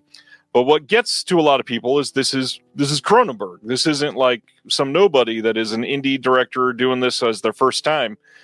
This is going to have a Meet the Filmmakers featurette on here, which we get on all of the Janus contemporaries and now Criterion premieres. But it's Cronenberg. Most of us have heard of him before, and I'm sure that this will be the first movie for some. But it is sort of odd to give this a release like this and not a mainline release when it's Cronenberg. I've said that a lot now. The other big complaint, I've had a lot of people ask about a 4K release. I don't think they're going to choose to do 4K for this line because they want to keep that MSRP at $30. And when it goes on sale for $15, there's no way they're selling a 4K disc for $15. They will lose money, literally. My hunch with this is I'm trying to figure out like what their motivation is, and I'm wondering if they're just testing this one out, because I mean the theatrical play of this was very short, and I'm wondering if they're just doing kind of a test run to see if there's a big crowd for this one, and if so, they might pull it into Criterion as a 4K down the road, you know. Would be an interesting choice, especially if they filled it with extras. I've still not seen the Shrouds. I was supposed to see it at the film festival here in Kansas City called Panic Fest and ended up not being able to drive up that night. But I am worried I'm going to hate this, but I'm very curious to check it out. Yeah. I did not like the most recent one before this, so we shall see. Interesting. Speaking of Cronenberg, History of Violence coming on 4K and Blu-ray from Criterion on October 21st. Now, we've talked about some art tonight that a lot of people have liked and disliked. This, by far, has been the most divisive art of the week. I have never seen so many hateful comments about a piece of art. How do you feel about this? I would say it's definitely art. It's not just like a photo from the film. Like they're doing something really interesting and creative with it. And to that end, knowing the film, I actually think that there's something interesting that they have going on with it. I wouldn't say I hate it. I wouldn't say it's my favorite piece of art, like cover design that they've come up with. But I do think that for a Cronenberg film, it's kind of interesting. I'm going to say almost the exact same thing that Mozart is saying here. I don't know why I like this, but I think this is great. To me, this person enshrouded with this red, very different, like very evocative color up against this very idyllic background is the movie. That is History of Violence. Exactly, I feel it fits perfectly. I don't hate anything about this. I mean, the clouds are almost Simpsons-like. Like there's almost this borderline like Norman Rockwell type of feeling, like to the overall Americana of it all. I kind of really like this. Yeah. New 4K digital restoration supervised by the DP and approved by Cronenberg. You get a 5.1 surround DTS HD master audio soundtrack. You do have Dolby Vision HDR, so this is going to look pretty damn good. We got an audio commentary with Cronenberg on this. New interview with the screenwriter Josh Olson, conducted by Tom Bernardo. Excerpts from Cronenberg and Viggo Mortensen in conversation at the 2014 TIFF festival. A documentary on the making of the movie. A bunch of older archival featurettes, and then an essay by Nathan Lee. Excited to pick this one up. This was definitely going to be in October, or depending on the flash sale for the site, either October or Barnes & Noble pickup in November for sure. Yeah. Lots of comments on the art. Let's let those lie. Next, the most exciting thing from Criterion for me this month, October 21st, a 4K and Blu-ray release of Ken Russell's Altered States. Have you seen Altered States, sir? Oh, yes. In the theater, too, on 35 back in the day. Not on its initial release, but it came through campus and when I was in college. And it is just a wackadoo trip of a film. But, I mean, Patty Chayefsky is such a fantastic screenwriter, and just the Ken Russell craziness of it all that we have going on here. It is a really crazy, trippy film. Absolutely worth checking out. And if you can see this one in a theater, I mean, it really plays well on the big screen. I've never seen this in a theater, and I'm so jealous right now. I adore this movie. I've seen this movie probably at least 5 or 8 times. Fairly recently watched it again to talk about it on another show, and man, this movie still hits hard. There's a lot of really relevant discussion in it. I really appreciate the way that Russell does the tightrope balancing act of making a very smart movie without condescending to the audience like we get in a lot of modern filmmaking. He just sort of assumes that you're going to meet him halfway. And what's great is that's sort of relevant to the storyline as well. Like William Hurt absolutely does that to every single person, sometimes to his detriment. But it's a beautifully made movie. I'm certainly, the final couple climactic moments have never looked great. I'm sort of worried how that's going to look in 4K, but this movie will absolutely shine in every way. I mean, there are scenes in this that are extra dark that will look beautiful in 4K. Just very, very excited about this.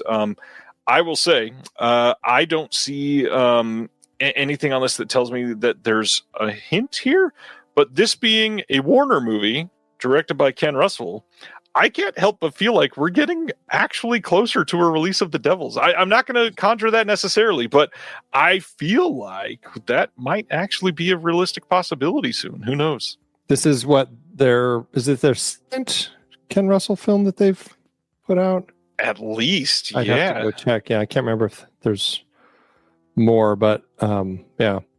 And I will just say this one, the cover art is spectacular. Yeah, by far the best of the week. Like, this is absolutely astonishing cover art. And even compared to the one that I liked that we just talked about, this is mind-blowing. I really hope that this artist, who is, I will shout him out, Richie Beckett, gets a lot more work because it is beautiful. Yeah. I love the DM I just got from Craig about the art specifically. It is Criterion's second is Women in Love, and then this. I was loading that in another tab, so thank you. We got Dolby Vision on this, so yeah, it'll look great. New audio commentary with the one and only Sam Deegan, which is incredible. I'm so stoked that she was able to speak on this one. That's going to be amazing. Archival interviews with Ken Russell and William Hurt. New interview with the special effects designer, Bran Farron, and then an essay by Jessica King. Yeah, this is a must for me. I may even pre-order this one to watch it literally just as soon as possible. I think this is a masterpiece.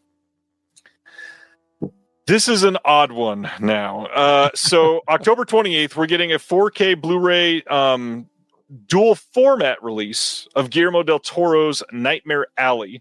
However, it is quite different because this is the black and white version of the film. So this is Nightmare Alley Vision in Darkness and Light, a new black and white extended director's cut, supervised by del Toro. Of course, this one is going to have a 4K digital master of the theatrical version of the film with it, with Dolby Atmos, 2 4K discs, so you got Dolby Vision on both, 2 Blu-rays with the films and special features, new audio commentary by del Toro on the extended director's cut, new documentary on the film's performances, visual language, costume and production design, and score, new conversation between del Toro and the producer Bradley Cooper, new conversation between del Toro and the co-screenwriter Kim Morgan, and then an essay by crime fiction and true crime expert Sarah Weinman. This is a really cool release. I also really enjoy the cover art on this one. I sadly have still not seen del Toro's Nightmare Alley at all. How do you feel about this release, sir? I am very excited. They released it wasn't the extended cut of it, but they released the black and white version of it theatrically around the time that the film came out. And I went and saw that in the theater, and I loved it. It just was... it worked. It played so well in black and white for this story. So I'm very excited for what they're doing here. I'm curious because it's got the theatrical cut, but does it say if it's color, or are they only releasing is this disc only black and white versions of it? They don't really specify here. I'm not entirely sure. I know that they've got the theatrical version, but that could also just be black and white too. I'm not sure. Interesting. Huh. Well, it's a great one. I'm always fascinated when filmmakers take their film and whether they intentionally wanted to or not, like release it in black and white, and then they actually get the chance to actually do so. I'm always excited about about that. And so, because I think that it can play in such a different way. And this was a film that worked really well in both ways.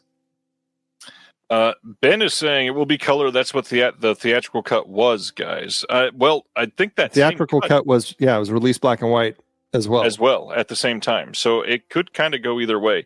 And the hard part with this, I think this was Universal that he made this through, I think. Universal has a 4K out already of the original version. Whoever the studio was, I think it's Universal. It is possible that they theoretically could make a contract with Criterion that says you can't release it in color. I'm not saying that they did, but I'm not sure. Not sure. Yeah, interesting. It was played in black and white, literally at the same time when the original came out. Because if I remember right, he at least New York and LA, he played the black and white version like for the Oscar stuff right when the original release was. They were. I mean, it was maybe like it came out like a few weeks later or something. It was at a period where, people were not wanting to go back to the movie theaters. And so they were coming up with ways, what can we do? And this was something that they said, oh, now you can watch the black and white version. So I wonder, which as I try to vamp here, how do you feel about Del Toro as a whole? I love how incredibly creative he is and the worlds that he creates. I often find that I love his creativity more than his output is where I land with him. But Nightmare Alley, it actually may be my favorite film of his films. Wow. Which I don't know if that speaks to kind of like what I generally think of the other films. I think they're interesting. I like it's incredibly creative, but I've just never quite loved them, Right. So on their website for this release, they have screenshots in color as well as black and white. So I have a feeling that it would be in color. That to me, it would be kind of weird false advertising if they included the color ones and did not have the color version on there. Right. Yeah. Oh, look at that. Aaron just went and did the exact same thing. The Criterion website has color still, so I'm taking that as color in black and white. Oh, that was almost perfect. You had to have been typing that like as I started speaking. That was perfect. Del Toro as a whole. Did I say that? Well, how do you think of Del Toro as a whole? Like, I mean, look at the cover. Look at the cover. Right. That's the whole I'm talking about. Never mind. Okay, so like I said, we had a couple of these mixed up. Lionsgate Limited, the second steelbook that they announced coming out on August 12th is this is It Follows from 2014. This is a 10th anniversary 4K edition with Dolby Vision HDR, first time on 4K in the US. The big thing is this is the Second Sight 4K master. And all of the extras on here were on the Second Sight release, except for the legacy special features that they're including here were not able to be licensed to Second Sight. So there is stuff on this that is not on the Second Sight disc. And Second Sight, if you've got the limited edition, you've got the booklet, I guess. But literally, it's the exact same restoration. It's the exact same on-disc supplemental features and more. So this is a pretty compelling release if you are into steelbooks and you don't have that deluxe release. And it's, to me, like, this is a pretty steelbook. I like the cover. I like that the inside is kind of gruesome for this movie. Good movie. Have you seen It Follows? I have, and actually, it fits well into like our upcoming J-horror conversation because it very much feels like something like with this never-ending curse that you just can't get rid of, right? And so, it's a movie that plays. I think it plays really well. I'm close to compelled to pick this one up. Nice. It's a beautiful movie. Very curious to see how this whole sequel thing comes out that they're working on right now. So we shall see. And then there was a Criterion title that I had posted all the announcements, and I guess I got there before Criterion had finished loading them all. So I didn't see this one at first, but then somebody said that they were intrigued by this one. I went, what is Deep Crimson? Criterion also releasing on October 28th a 4K of Deep Crimson. They're also releasing this on Blu-ray. This is from 1996, and it says, one of the peaks of subversive Mexican director Arturo Ripstein's cinema of outsiders. This deliriously perverse portrait of obsessive love dares audiences to see the humanity in the most sordid of anti-heroes.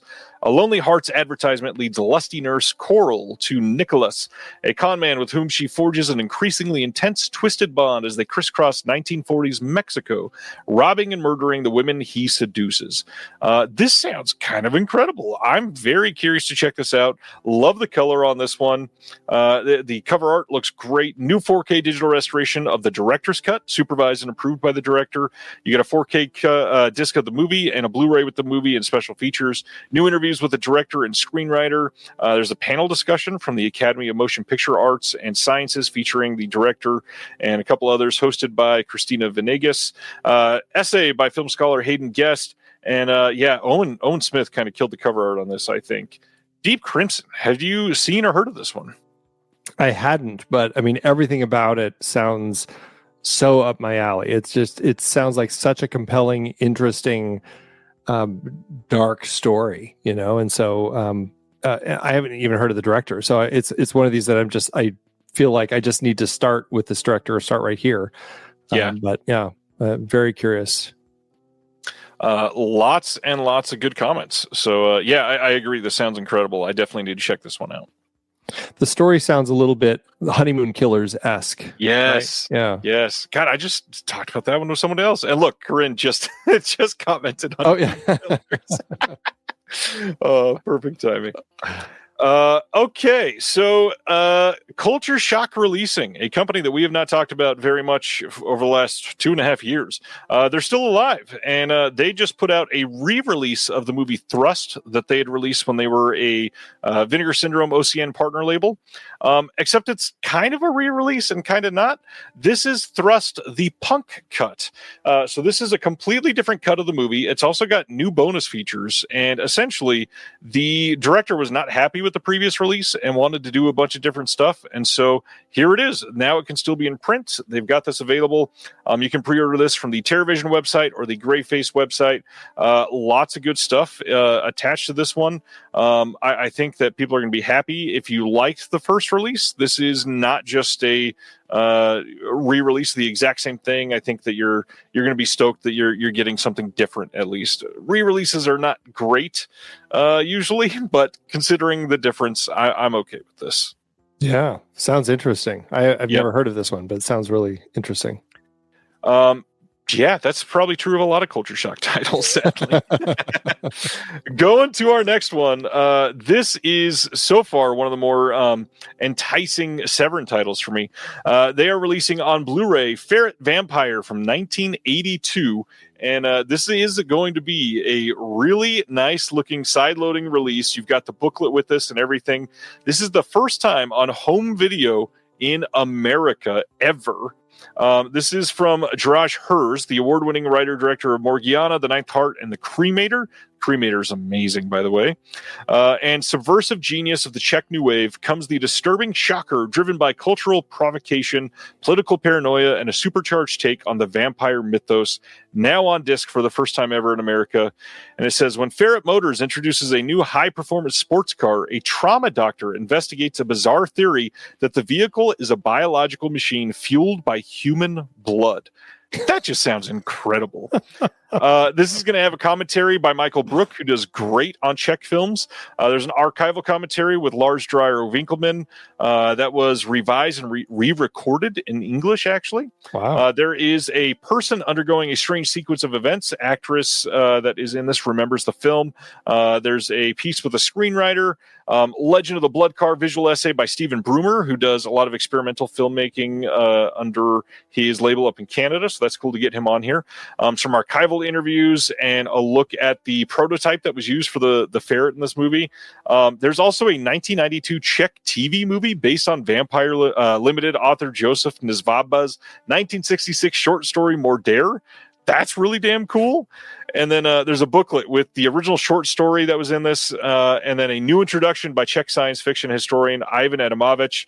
Yeah, this to me seems like a must. This looks incredible. It sounds, I've never heard of it, but it sounds just totally crazy and definitely something that I would love to pick up. So just a vampire car thing, like I don't even know. Yeah. I don't even know, but it Like, you don't see that every day, right? No, I mean, this sounds like Christine on steroids, I guess. This sounds incredible. Yeah. And the art looks very good. A lot of people commenting on the art. Yeah, the art for this looks very fun. All right. I guess we'll talk about this for just a second. Michael Madsen passed away recently, coming as a shock to everybody in the Discord that has made that into a running joke, which is hilarious, by the way. I got asked to contribute a small piece in memoriam to a Cinepunks write-up that we did. There's like 15 people that wrote on Michael Madsen, all covering different films. Very, very fun. Pieces to read through and just kind of revisit everything that Madsen has touched over the years. A lot of great names. Billy Ray Bruton is the one that kind of brought everybody together for this. You got Winter Mitchell, who is incredible. BJ Colangelo, who's amazing. Austin Proctor, all kinds of people. Jason Shahan, Jason Kleberg, Michael Vyers. Lots of great names. Go check out over on Cinepunks. It's a fun write-up. What film were you talking about? The one that I used the picture for, Sin City. When I first heard that he passed, like one of the scenes that I first thought of was that dock scene, and him and Willis going back and forth in front of the little girl in this movie is just, man, it's so rough to watch in that moment. I love this movie, and God, this movie's beautiful. Next up, the film that kind of frustrated some people this week. We are getting on September 23rd a Blu-ray release of The Best Little Whorehouse in Texas from 1982, starring, of course, Burt Reynolds and Dolly Parton. Frustrating because this already has a Blu-ray, but they were not able to get a OCN scan. I think the only thing that exists for this anymore is an interpositive. So this got a 2K scan of that 35 millimeter interpositive. That is a brand new master, so it will look better than the old Blu-ray, probably. There's also new audio commentary on this by Paul Anthony Nelson and Perry Cummings. Another new audio commentary by Brian Reisman and Max Every. And then some archival extras. But this is one that I would say, like, don't wait on a 4K because they're probably never going to get a 4K. At least not an actual 4K release on this one. Yeah, it's a fun film for sure. I mean, we did a Colin Higgins series over on the next reel, looking at his sadly very short filmography, and it was a very lively, fun film to end on. And as much fun as Burt Reynolds and Dolly Parton are in the film, is Charles Durning, who totally stole the show for me. It's very, very funny. So if you haven't seen it, it's definitely worth checking out. Yeah, this movie's a blast. There is I guess, spoiler, but there's a piece being written for issue of the magazine coming up on Burt Reynolds, and I've been wanting to watch like 10 of his movies back to back. So this might be a good time to get started. There you go. Imprint. Oh my gosh. So Imprint had all kinds of stuff that we get to talk about. We've got Tales of Adventure just pouring out of every pore, it seems like. Okay. These are all coming out on Blu-ray on September 24th. And we're getting 3 different Tales of Adventure box sets. This first one, collection number 7 already. Number 7. This has The Thief of Baghdad from 1924. And if that wasn't enough, you get The Thief of Baghdad from 1940. Still not had your full? The Thief of Baghdad from 1961. So all of these are takes on the 1001 Nights story, of course. You get a bunch of extras on this. You got new visual essays by Martin Caterio, some commentaries. All of them have extras on here, including, let's see, the 1940 version is a new commentary by Josh Nelson. This says new visual essay by David Huckvale. This is a lie. Huckvale didn't do anything for this release. That's actually Philip Jeffries, who did a piece on this one, and it's supposed to be great. So I'm excited to see that one. And then the newest film from 1961 is new commentary by Adrian Smith, new visual essay by Philippa Berry. Are you into the adventure style films that Imprint has done? I'm always checking them out when they release them. I haven't picked any of them up yet. It's one of those things that they're intriguing to me, but I haven't quite wanted to like push the button just yet. But every one of them I found intriguing, and I'd probably be happy with any of them. Yeah, the hard part is they are quite expensive. So as Chris says over on Facebook, if you want to own all of these, it's only about $2,000. Right. Yeah, and a couple of them, I think, like the first 4 maybe are out of print already and go for some change. So Good luck with that. The next one is much larger than the one we just talked about. Tales of Adventure Collection 8 spans from 1916 to 1971. This has so much in it. 20,000 Leagues Under the Sea from 1916, Master of the World from 1961, Valley of the Dragons from 1961. That's the first time ever on Blu-ray in the world. War Gods of the Deep from 1965, Rocket to the Moon from 1967, and then The Light at the Edge of the World from 71. Just like the last one, limited to only 1,500 copies for the hard box. They'll likely do a standard release when this sells out. I think they have for the other ones that have sold out. But if you want, like, if these are your jam and you absolutely want them, you may want to take a look at these sooner than later, because some people really like these movies, and this one's got a film that people have wanted for quite some time. We've got new extras on a bunch of these. Another new Philip Jeffries visual essay on Master of the World. New visual essay by Andy Marshall Roberts on Vincent Price on that disc as well. War Gods of the Deep gets a new commentary by Jonathan Rigby and Kevin Lyons. There's some archival extras, more new commentaries, including one with Kim Newman and Stephen Jones. And then they ported over The Light at the Edge of the World extras that were on the previous release of this. Supplemental features, Andy. What type of features do you prefer? You know, I love commentary. That's usually kind of the first one that I look at. I already talked about my love of soundtracks when they include those. But I really enjoy strong visual essay, or like just interesting visual essays. You know, I think they're great. And I mean, any just like critical thought that goes along with it, like a lot of them have some fantastic write-ups that come with discs. You know, I'm a big fan of any of that sort of stuff. There was a day where I would like watch all of the trailers when they would include trailers, or flip through all the different posters, and you know, sometimes I'll still take a glance at some of that, but I don't know, I feel like I hit my limit with those, and now I'm just looking for like the interesting conversations about things. Yeah. I'm kind of the same way. Commentaries are difficult nowadays. I really just love a really well-researched visual essay, I think. Yeah. Well, that's a lot of adventure, but that's still not enough. Yeah. We've got collection number 9 here, which I think is the one that most people are by far the most excited about. I have a feeling this one's going to sell pretty quickly for them. Once again, limited to only 1,500, so pay attention to that. This is covering from 1974 to 78, so nice tight time span here, but we get The Land That Time Forgot, At the Earth's Core, The People That Time Forgot, and then the big one for so many people, for the first time on Blu-ray anywhere in the world, Warlords of Atlantis from 1978. So I saw quite a few people saying they were going to buy this simply to get that last film on Blu-ray finally, which more power to you. That's some dedication.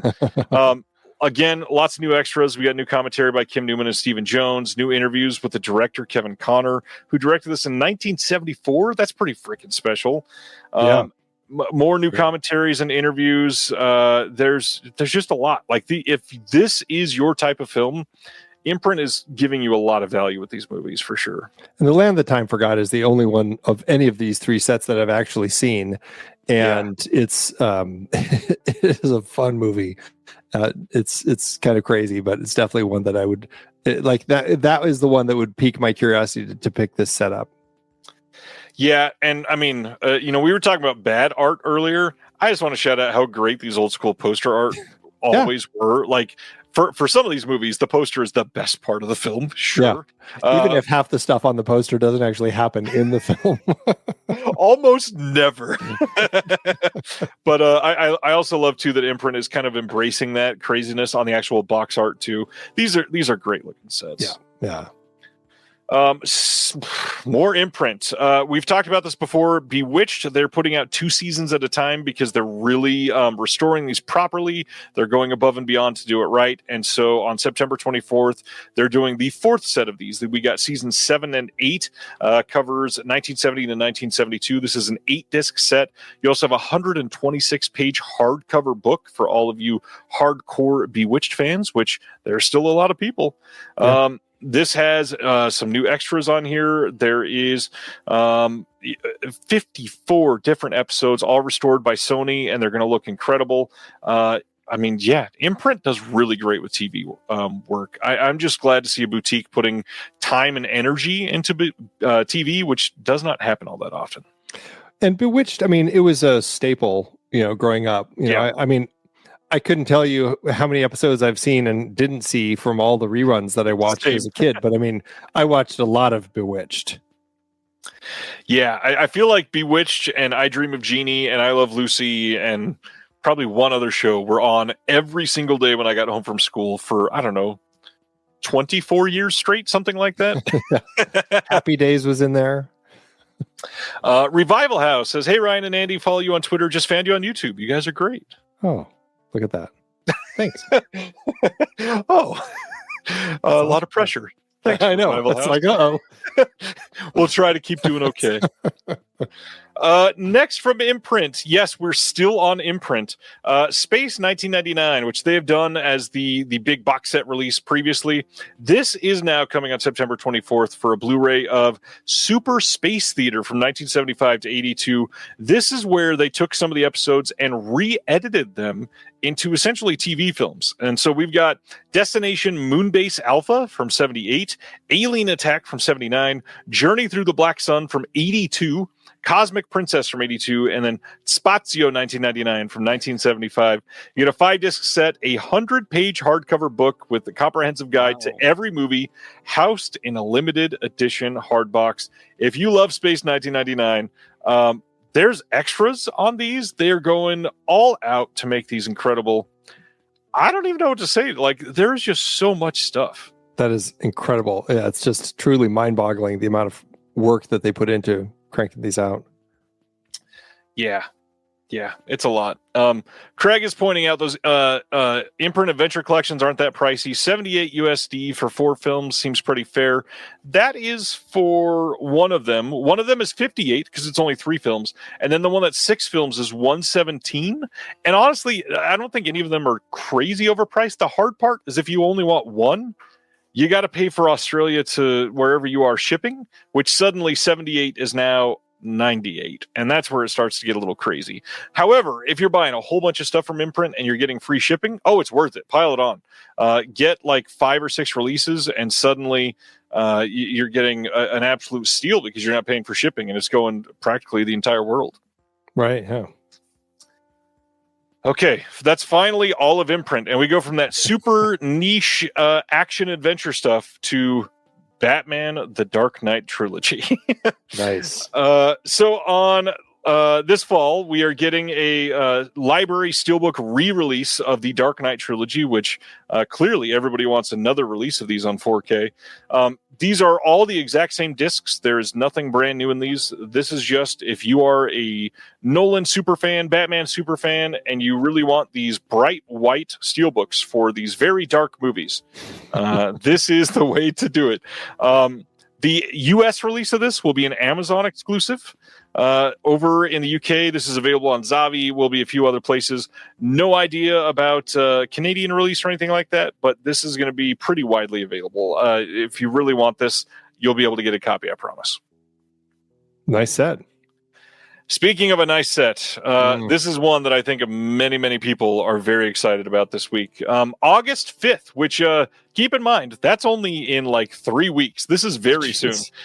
We are getting a 4K steelbook of Master and Commander, The Far Side of the World. This is a big deal because this is a Fox title, which has been locked away in the Disney vault since they purchased them. And we are now getting a 4K UHD release of this movie. Unfortunately, the big story here is that it is not going to be including the wonderful DVD special features that we got on that big 2-disc release that a lot of collectors still have. Unfortunately, I do not have it anymore, and I need to get a secondhand copy.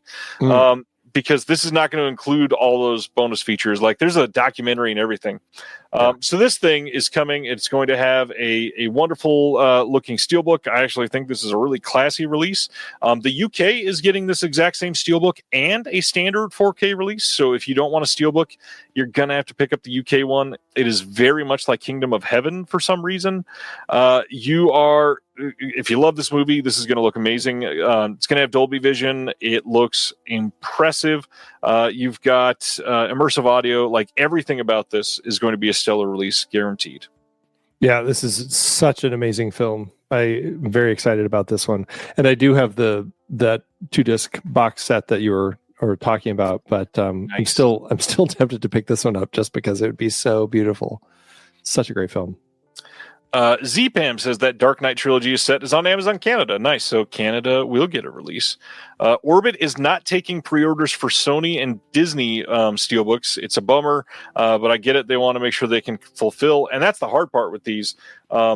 I don't understand what's going on necessarily, but Mark has had trouble like taking pre-orders for titles and then simply not getting them in stock.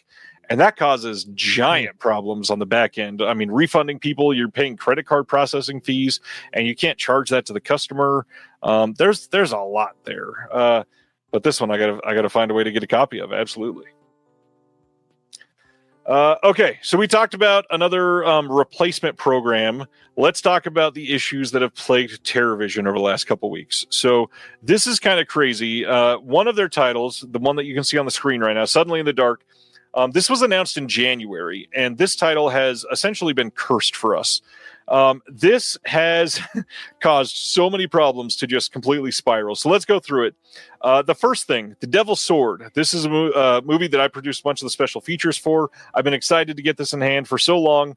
And as it looks like, a bunch of the discs are not playing. Now, here's where it gets crazy, because we talked earlier about them checking the discs. What's hard is about 40% of these discs were working. When they got to the warehouse, TerraVision put in a few of them, and they worked just fine. So they started shipping them out. But then when people were getting them, a bunch of people were messaging and saying, hey, this disc is pointing out that it is not a completed disc. So something happened in the actual manufacturing process, because the files were exactly what they needed to be. And the replicator is definitely going to have to be the one to cover this, because they're the ones that screwed it up. So no need to email TerraVision. The only discs that went out were for people that had purchased directly. So you're just going to get a brand new disc, and you don't have to ask for it. So if your disc works, you get to give one to a friend, because you're going to have a second disc. Just give it away. It's a great movie. Then the second title, The Children of Violent Rome, another movie that I did some special features for. My friend Sam Cohen, who's in the Discord, got him to write a piece on this one. The disc is fine on this, but all of the slipcovers came in completely mangled. Not anything to do with TerraVision. The shipping partner, they all just came in completely thrashed. So these are getting reprinted, and as soon as they get there, they will be sent with a fresh batch to everybody. If you got one of like the very small number of titles that were in this that were not damaged. So congratulations. You're the exception, certainly not the rule. Now, the big one. Suddenly in the Dark has been just completely ruined time and time again. This was weird because in QC something got caught and we went to fix it, and then that fix screwed up the entire digital master for some reason, and so we had to go in and fix that again after that. And now the curse is coming because the disc is finally fixed, and the discs have arrived at the warehouse. But unfortunately, all of the packaging was shipped to Florida instead of Georgia, where they were supposed to be. So TerraVision had to go with a trailer, rent a truck and trailer, drive to Florida, and then package them themselves after they were sent to two different places. So this is going to be happening over the next few days. They plan to have all of these fixed and shipped out to people over the next week. You will finally be getting Suddenly in the Dark. I did a bunch of stuff for this disc, so I've been patiently waiting because this movie is gorgeous. Have you ever seen Suddenly in the Dark? I haven't, but I've just was reading about it while you're talking, and it sounds like a crazy, crazy movie. It is amazing. Like, this movie is sort of an underseen masterpiece. I really hope people check this out because it's incredible. But I'm just glad that it will finally be out there. The other big thing is we are waiting for updates on Arbor Day and Invader, and then hopefully nothing else happens to those. And then there's going to be some more updates on Sledgehammer and Gator Bait 1 and 2. And as soon as they know more, they will be announcing those, and I will do my best to cover them. All that to say, like, manufacturing so many titles is hard. It's very difficult to be patient sometimes, especially like Suddenly in the Dark has been plagued with issues for almost 6 months now. I get that that's a long time. Try to have some sympathy for people running these companies. They are working to make sure that it comes perfect. They don't want there to be errors. That costs them money too. I mean, they're losing, customers losing faith in them. They just want everybody to have the best experience. They love these movies too. So, yeah, it's hard. Yeah, it really is an interesting element of the business that you don't think about, is like all the business behind just getting the movie to you. Yeah. Right. And how many countries that you're dealing with for all the different pieces to come together, especially these days with all the extra craziness happening. Yeah. I mean, countries, companies, shipping problems that can happen. Yeah. It is wild. Right.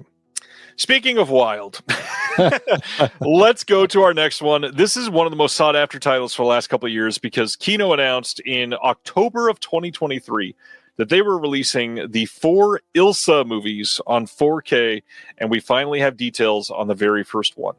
September 30th, we are getting a 4K release of Ilsa, She-Wolf of the SS from 1975. This is number 37 in the Kino cult line. This has a brand new HDR Dolby Vision master.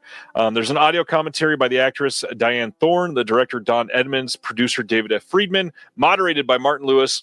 That's an archival commentary. There's a new commentary by Kat Ellinger and Eugenie Melodic. There's an interview with Don Edmonds that Elijah Drenner was able to do, I believe, earlier this year.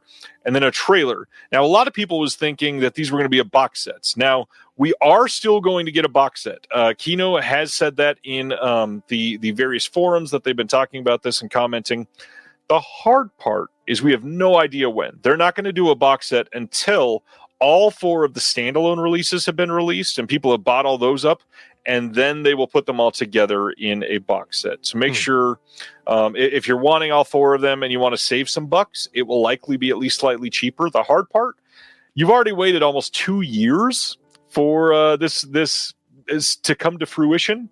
You could be waiting another, I don't know, year and a half before that box set. So that'd be some how time, much do you want them? Yeah. Nazi exploitation. Have you ever checked out many Nazi exploitation films? I haven't, but this one's been on my radar largely because we're doing a series later this year. For the next reel, we're jumping back. Like we did a 2025 film talking about ballerina, then we're doing 2000, 1975, 1950, 1925. So we're doing a whole series.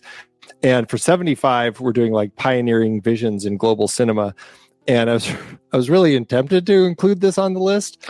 But at the very least, what I'm wanting to do is like throw this out as a potential member bonus episode, see if the members vote on it. But I'm very curious about this one for sure. Corinne is pointing out Gestapo's Last Orgy is amazing. And then Adam says The Beast in Heat rocks. No, not really. That's true. The movie is bad. However, I believe, where is it?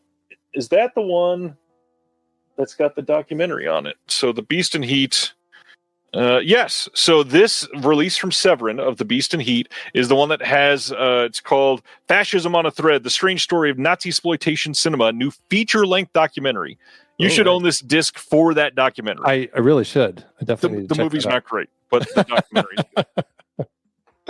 I probably shouldn't say that the week before a Severin sale, but buy the disc, just not for that reason. Don't even watch the movie. Watch the documentary. Speaking of Severin, they are putting out a 4K release of Brian De Palma's Sisters inspired remake from 2006. That was mean. I should not have said it like that. Sisters, directed by Douglas Buck and starring Chloe Sevigny. I've never heard much great about this movie. I've never seen this one. Have you seen this one? I haven't seen this one. Yeah, I would be curious it would be an interesting side-by-side comparison. Like sometimes with these sorts of remakes, I find it like that's kind of an interesting way to do it, just to really see try to figure out what they were going for, Yeah. I mean, supposedly this is like pretty shot for shot for a lot of it, at least until the ending, which is an interesting choice to think, to like have the gumption to say, I'm going to remake a De Palma movie shot for shot because I can do that. That's a choice. That it really is. Really is. Yeah.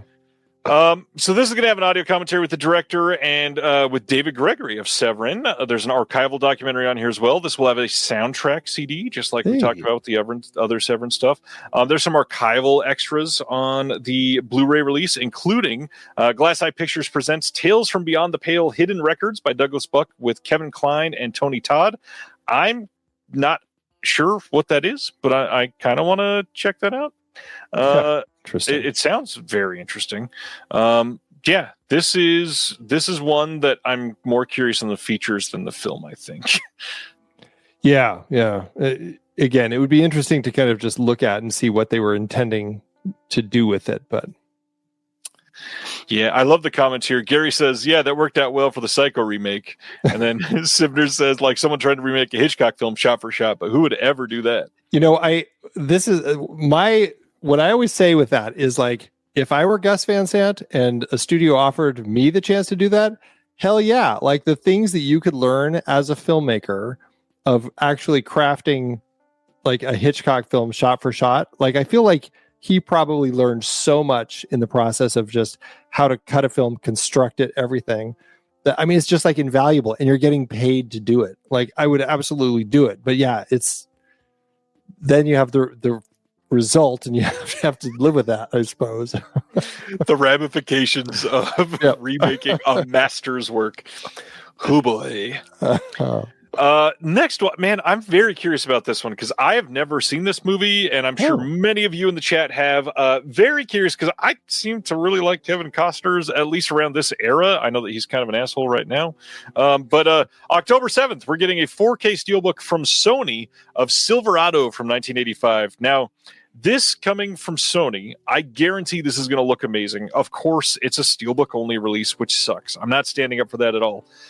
But how do you feel about Silverado? Have you seen this? It's a very fun movie. I think my initial reaction to it was confusion because I didn't think a Western should be funny. And I think like I struggled with that initially, and then I got over myself. And it's a very, very fun movie. And I mean, the cast is great with Kevin Kline and John Cleese is in it. And it's just, it's kind of a great time. It's a very easy, fun movie to watch. It sounds like it, especially with that cast. It certainly is one that I'm probably going to give a watch to. I love that Adam has me pegged and says Ryan doesn't watch Westerns. I do. Just not many, but yeah, you're right, Adam. I'm sorry. It's no Fandango. I still have not watched Fandango. Damn it, I need to. And then Silverado is a fun film and great soundtrack. Thanks, Danny. Yeah, great soundtrack, absolutely. All right, going to our next one. This is an incredible movie. We've got August 26th from Warner Archive, a 4K of Get Carter. Now, the hard part here is BFI released this on 4K 2022 or 2023. This is literally the exact same release. So if you've got the BFI, you certainly don't need this. This is literally the same restoration. They're using the BFI. They even reference it. I believe this has all of the exact same extras. If anything, the BFI might even have one extra one, but they're pulling over like some of the talks that happened over at the BFI. So not a lot that you're going to be missing either way, but this movie is a masterpiece. How do you feel about Get Carter? Yeah, I absolutely love it. It's a great film. I haven't seen the remake. It was not a remake that I was itching to see, but I haven't heard terrible things about it. So maybe it's worth a check. But and you know, I mean, I have such an easy time watching Michael Caine, you know, in pretty much anything, even when he's doing his Jaws the Revenges. But this, I just in a Michael Caine thing, I'd love to see them do a 4K of Gambit, which is one of my favorites in this era of Michael Caine. But I mean, Get Carter is absolutely a fun one. I think Kino released that on Blu-ray. On Blue, yeah, they have the Blue that came out like 3 years ago. Yeah, not too long ago. Yeah, 2022. So, I mean, it's Kino. I wouldn't put it past them to put that on 4K. I know. Fingers crossed. So that's the beginning of Warner Archive. This is their third 4K release. Just keep in mind, it's the first one was announced like last November, I think it was. And so in 8 months, they've announced 3. They've already said they're not going to be doing a lot of 4Ks. So probably 3 or 4 a year is probably about the pace that we're going to get from Warner Archive. That being said, they do incredible work on their restorations, and the BFI did great with this. So being able to see them put that amount of work into a 4K, if you're only getting 3 or 4, at least they're going to be incredibly high quality. Absolutely. And now, some more from this slate from them. We get That Midnight Kiss from 1949, another one that I've not seen, Technicolor musical. Have you seen That Midnight Kiss? I have not seen this one. I'm trying to look at it and see if I've even heard of this one. It's kind of like it's just one of these ones that completely escaped me, but it looks interesting. And this, just going back to like posters and art, I love when you just use old poster art like this. It's great. Yeah, it's this really director is very big in the Elvis films. Interesting. Yeah. So this 4K scan of the original nitrate Technicolor negatives, which just chef's kiss. This is going to look beautiful, guaranteed. Color film, and then special features wise, they got a deleted musical outtake called One Love of Mine, which that's really cool that we're getting this so many years later. There's a classic MGM cartoon on here called Heavenly Puss, and one called Senor Droopy. And then you got the trailer. I'm glad that they threw some extras on here. That's a big deal. Because at least 1 or 2 of these do not have any extras. Next up is a movie called Seven Women from 1966, which is directed by a little-known director that you may have heard of called John Ford. This is, I believe, his last film, and a movie that people have been dying to see on Blu-ray for quite some time. 4K scan of the OCN. Another color movie. Special features on this, we got an MGM cartoon that won an Oscar called The Dot and the Line, and a trailer. John Ford. How do you feel about John Ford? I mean, fantastic filmmaker. I think that he does some really interesting things. I think I struggle with some of them just more because of just like I'm less interested in some of the content, but I enjoy how he puts his films together. I'm wondering, like, is this his version of Seven Samurai? I mean, I'm reading this synopsis here. Anne Bancroft stars in this moving drama set in 1935 about a remote Chinese mission run by American women that's overtaken by warring bandits. I just like, do the 7 women stand up or do they? I don't know. It piques my curiosity now. That is possible. Yeah. I don't know anything about it. Let's keep going. But yeah, John Ford, obviously this is a big deal. A lot of people exploded when this got announced. I'm quite happy with it. 1949's Intruder in the Dust is the next one. By the way, I don't know that I said the date. I apologize. All these are coming on August 26th from Warner Archive. Intruder in the Dust has a 4K scan of best preservation elements. And for special features on this one, you got MGM Shorts Playlands of Michigan and Counterfeit Cat.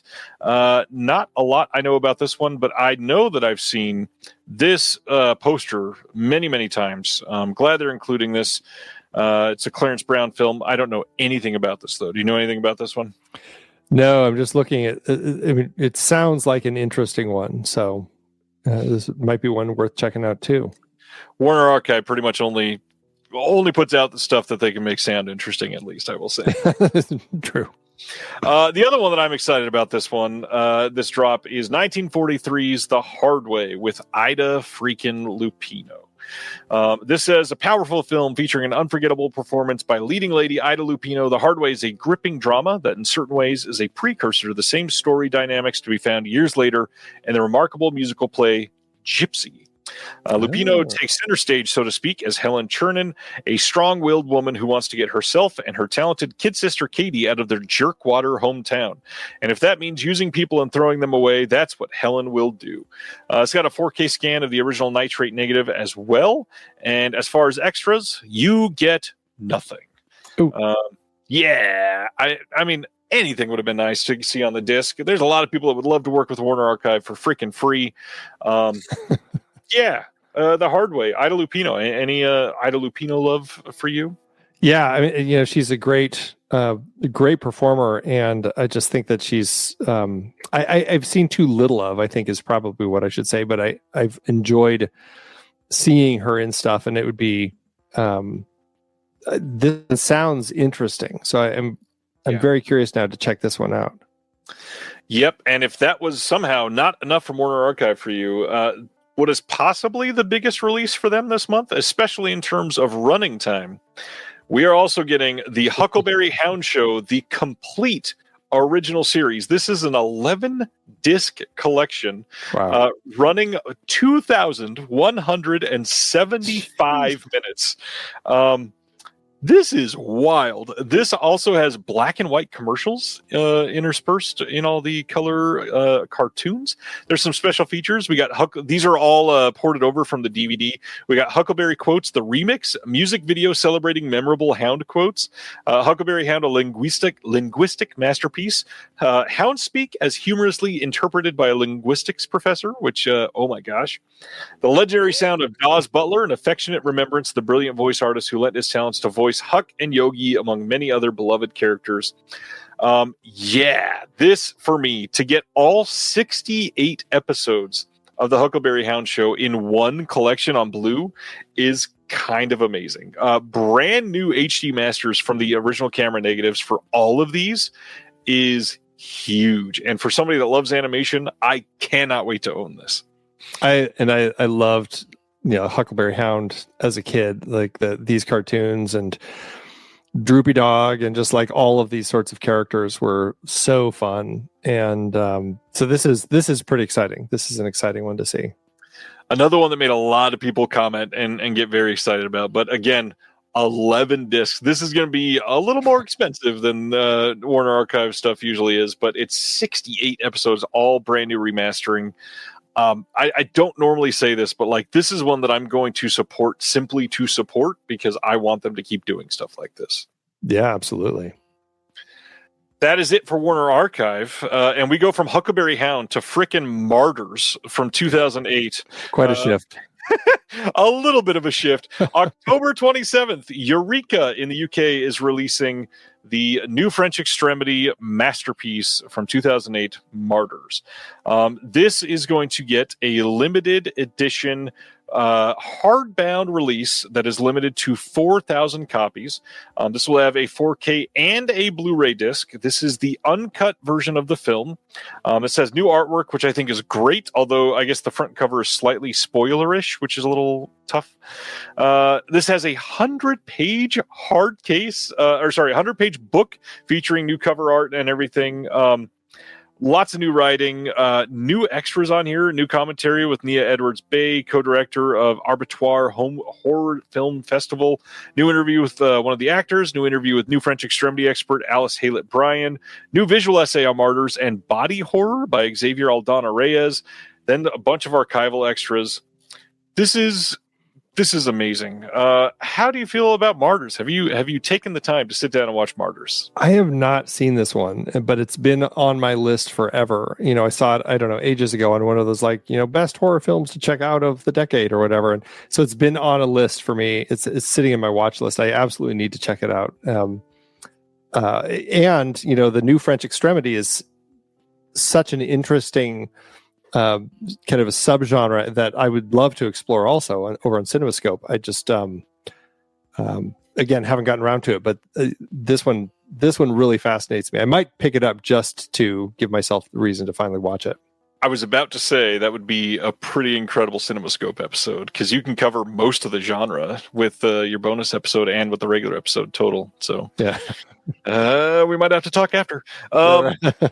the big thing with Eureka, as Gary is pointing out, Eureka has free international shipping with no minimum. So if you are ever after a Eureka title and you don't want to go like to Orbit DVD because you got to get 3 titles for free shipping, Eureka ships anywhere in the world, even if you buy a single disc, for $0, and they don't charge you tax. I don't know how. They have a deal with the devil, but I mean, why not support that? I mean, that's pretty great.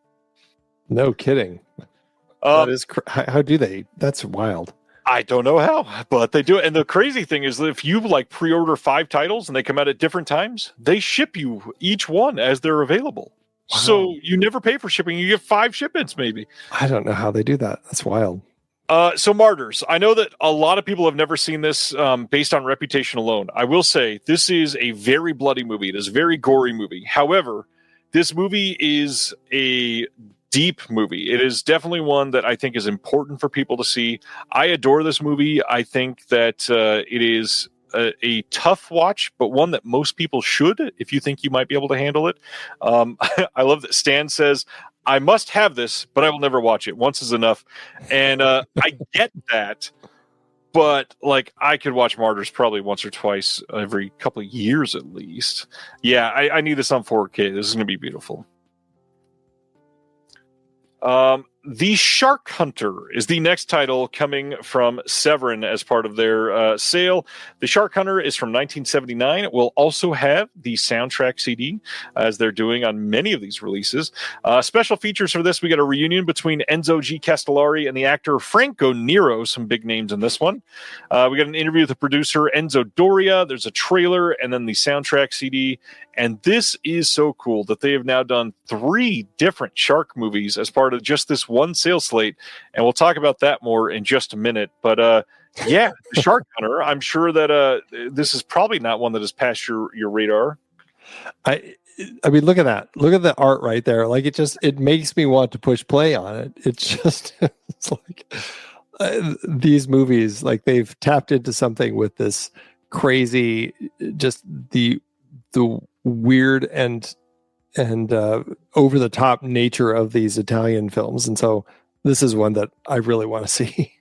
Yeah, the Italian sharksploitation genre that they are hitting hard right now looks to be very, very fun. And for those that don't know, Enzo G. Castellari is also the director of The Last Shark, which is like the infamous Essential Jaws ripoff that is getting a Blu-ray from Treasured Films in the next month, I think, actually.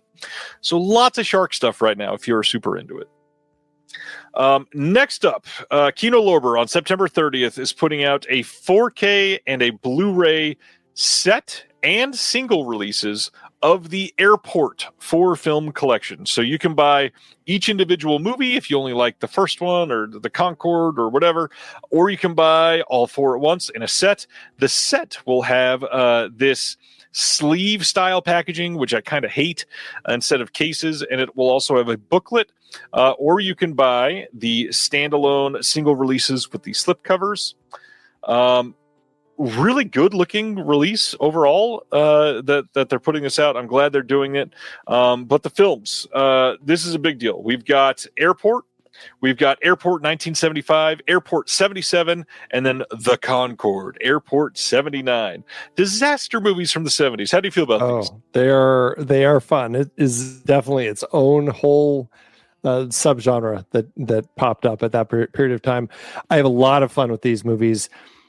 These were movies that I watched a lot on TV when they would play. Like my grandma and I would watch all of these, and I there are so many characters that you get to know in these films that I lose track of like which ones were in which movie that I watched. But regardless, I have a lot of fun with them. That being said, I haven't seen, I watched Airport, I don't know, probably the last 10 years or so, but I haven't seen the other 3. I'd be curious to see how they hold up today, you know? Dell's pointing out that in one of these, George Kennedy flies a Concorde upside down. Of course he does. It's George Kennedy. Speaking of George Kennedy, the names that show up in these movies. So Burt Lancaster, Dean Martin, Charlton Heston, Jack Lemmon, Alain Delon, James Stewart, Christopher Lee, Robert Wagner, and of course, George Kennedy. There is so much in here. One of the things I really want to point out, though, is their restoration information. So the very first one, which arguably is the most important here because it kind of started the whole thing. It led to Airplane, like all of this stuff. This is a brand new HDR Dolby Vision Master. Now, here's where it gets interesting. From a 4K scan of the 35 millimeter interpositive reduction element, which all that to say, this is not going to be a great looking 4K. We lost a lot of fidelity from the OCN getting to this point. This is not great source material.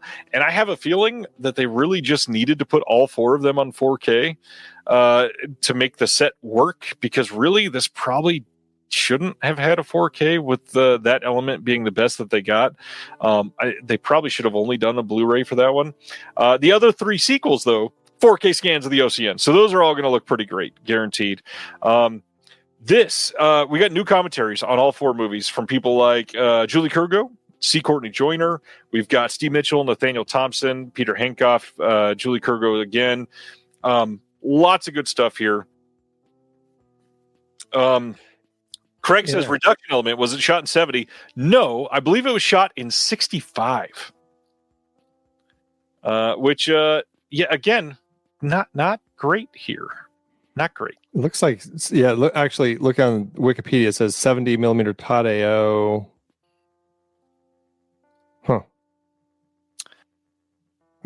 Maybe I was wrong. All right.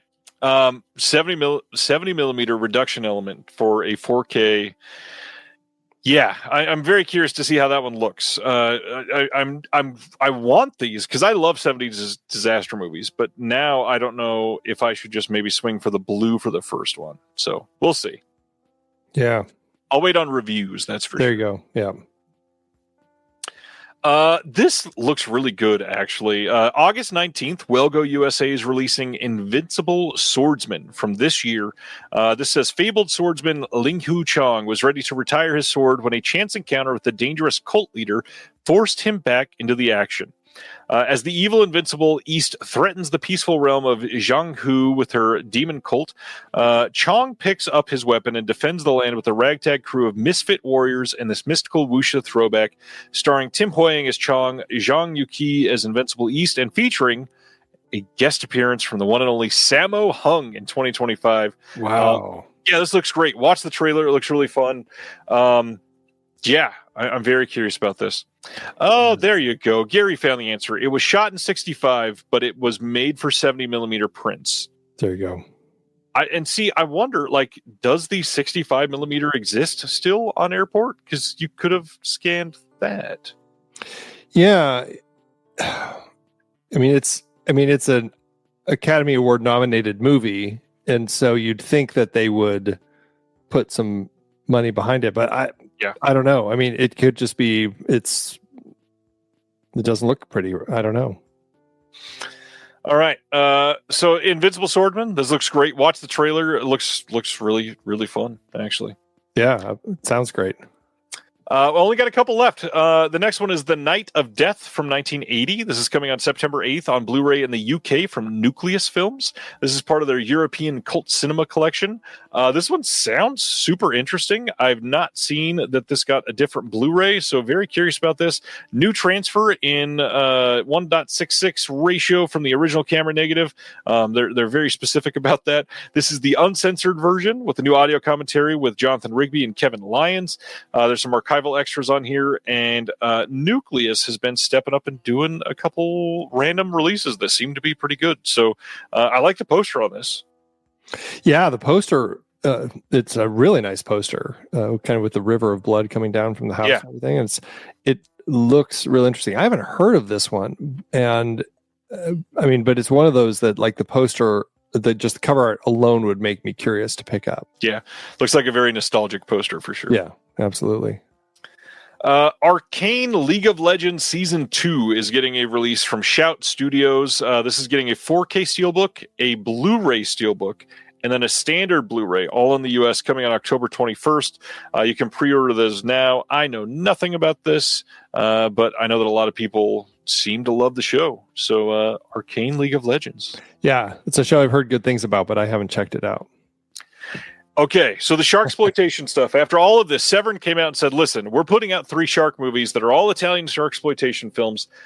Of course, we're going to put it in a box." So they're releasing Feeding Frenzy, the Italian shark exploitation collection box. They are saying that since you already know that this is going to include the 3 titles, we can now reveal that this trilogy of teeth to tail fin delights belongs to a shiver we call Feeding Frenzy, our exclusive rigid slipcase with a new killer illustration by Rondo Awards Artist of the Year Mark Spears. Houses all 3 titles and will be available separately or in various bundles during the sale. You're going to need a bigger shelf. Ha, ha, ha. I just love the art is right there. Its own little rip off of Jaws. Plays very well. Yeah, very well. This looks good. I love shark movies. I'm probably going to need these eventually. Sadly, I don't know. I need the box set. They're probably not great, but I need them. But they'll be fun. And they will be fun. That's more important. Of course it is. We got a couple kind of low-key movies from Kino. We got September 9th getting a Blu-ray of Dear Ruth from 1947 with William Holden and Joan Caulfield. This has an audio commentary by Farron Smith Name. Not a movie that I've ever heard of before today. Have you heard or seen this one?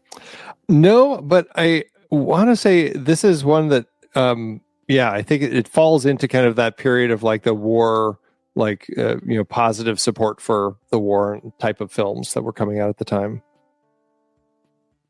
Yeah, quite a few. There was a lot of those movies. There were a lot, yeah. The next one from them is Father Brown Detective from 1934, coming on Blu-ray from Kino on September 16th. This one with Walter Connolly and Paul Lucas. This has an audio commentary with Jason A. Nye and another 30s detective movie coming out that I have not seen. Yeah, this is one that I feel like I've heard the title, but I think that's it. So I'm curious to get a sense as to what it's about. Yeah, solid sounding film at least. Yeah. That is it, which there's a lot. I can't believe that we covered that much this week. Busy week. And next week for releases, not just announcements, but next week for releases is going to be a big one too. Reminder that tomorrow, the Hans Zimmer Live in Prague 4K comes out. I've got that one on the way and cannot wait. It got delayed. But then next Tuesday, tons of stuff. So we've got the Cobra 4K from Arrow, the Stuff 4K from Arrow as well. Small Soldiers 4K Steelbook is finally going to be shipping, and a lot of people are excited about that one. You Can Count on Me 4K and Carnal Knowledge 4K, both from Criterion. Danger Diabolic 4K from Kino. Madagascar 4K from the studio. Brand new Final Destination Bloodlines 4K Blu-ray and Steelbook and all that fancy stuff that is getting released next week. Knight Rider, the complete series on 4K, coming out next week. Bewitched, the complete series is finally getting released here in the U.S. We've got the Serenity 4K Steelbook dropping that had that controversial art that people did not seem to love. The Beast to Die from Radiant, Silent Scream 4K from Dark Force and Kino together. The Night Watch collection from Arrow. Little Buddha 4K from Kino, Rosa LeRose Film Public from Radiance as well. Strangers with Candy, the film from 2006, Blu-ray from Shout. Fight or Flight coming out next week as well from the studio. All We Imagine Is Light from Criterion. Detonation Violent Riders from 88 Films. Ash from Shudder. Saraband for Dead Lovers 4K from Indicator. The Last Voyage of the Demeter 4K Steelbook is coming out as an Amazon exclusive from Shout. The Tattooed Dragon from 88 Films, I believe. Mr. Peter's Pets and Everybody Loves It. Nudie Cutie triple feature is coming from Kino next week. Original Sin, Northern Lights, Solo Leveling Season, Walking with Dinosaurs from the BBC, bunch of anime stuff. Man, lots next week. Are there any of these that are on your list there, Andy? The Night Watch collection is one I'm really curious about picking that one up. And, we were talking about the, kind of the Kung Fu Panda. The Madagascar films are also ones that the kids and I had a lot of fun with. And so it's entirely possible that one will end up getting picked up. And Danger Diabolic is a wackadoo film I would have fun rewatching that one. For sure. It is beautiful. I love that as I was reading this, I got a shipping notification for my Hans Zimmer Live in Prague. Hey. Nice. Cannot wait. Next week, lots of stuff coming out. I still have not got Cobra or the stuff in 4K. That is on the way to me as well from Brother Belial, and the stuff is one of my favorites, so I'm very eager to see that. Look at that. Right there. Look at that. Yeah. Beautiful looking release. I can't believe they got the work print. Like, this is a pretty big week for them. Yeah. Fantastic. Well, we covered all the releases. That's huge. Thanks for going through all that. Yeah, no, I mean, a lot of really interesting movies that will be fun to pick up and revisit. Update from Deaf Crocodile. Reprints of our sold-out Visitors from the Arcana Galaxy, Bubble Bath, and The Assassin of the Tsar are all coming by the end of the month. Each will have limited slipcover editions available from Diabolic DVD. Nice. Really, really cool there. Let's get in to J-Horror. So, J-Horror, what was your first foray into J-Horror? It was probably around the time that they started remaking them with The Ring, the American remake that Gore Verbinski did in 2002, and then The Grudge in 2004. And that pushed me to go back and see the originals. And I had a buddy at the time who was like, oh, well, then you also got to check out like these ones. And so like Suicide Club and like all of these different movies. And so it just kind of pushed me to start watching a lot of these things. And I don't know, it's a different feel for what you're getting from typical horror movies and stuff, you know? And so I don't know, I really enjoy the tone of the way that they're exploring different elements of their society. And I find that to be such an exciting piece of all of it. What are, for anybody that's not ever really given a deep dive, how do you define, because obviously there's all kinds of different genres, but like what are some landmark traits of J-horror that you find interesting? Landmark traits of J-horror is there's a lot, like you're not getting as much gore necessarily that you would get in like Western horror. There's a lot more psychological and a lot more trauma. I don't know, it's so funny because you know, these dumb terms like, you know, like elevated horror or things like that it's just like, really, it's horror. And like, that's kind of where you were going with this sort of stuff first. But also I love when they start exploring technology and our relationships with that, you know, and I think that the Japanese culture looks into some of those in such interesting ways, whether it's like videotapes or the internet or whatever, and just how it kind of explores that in the horrorscape, which so often when they get remade in America just don't capture the essence. They lose their nuance quite a bit, sadly. And there's been some good ones. Obviously, like one of the ones that is most likely going to get brought up tonight is Ringu, and I really enjoy the remake for that. But it's still a very different feeling remake. But I think they both definitely have their merits. That and The Grudge, I think both actually were pretty strong. And then you start getting like One Missed Call and things that just, it's like they're not hitting the same. Exactly.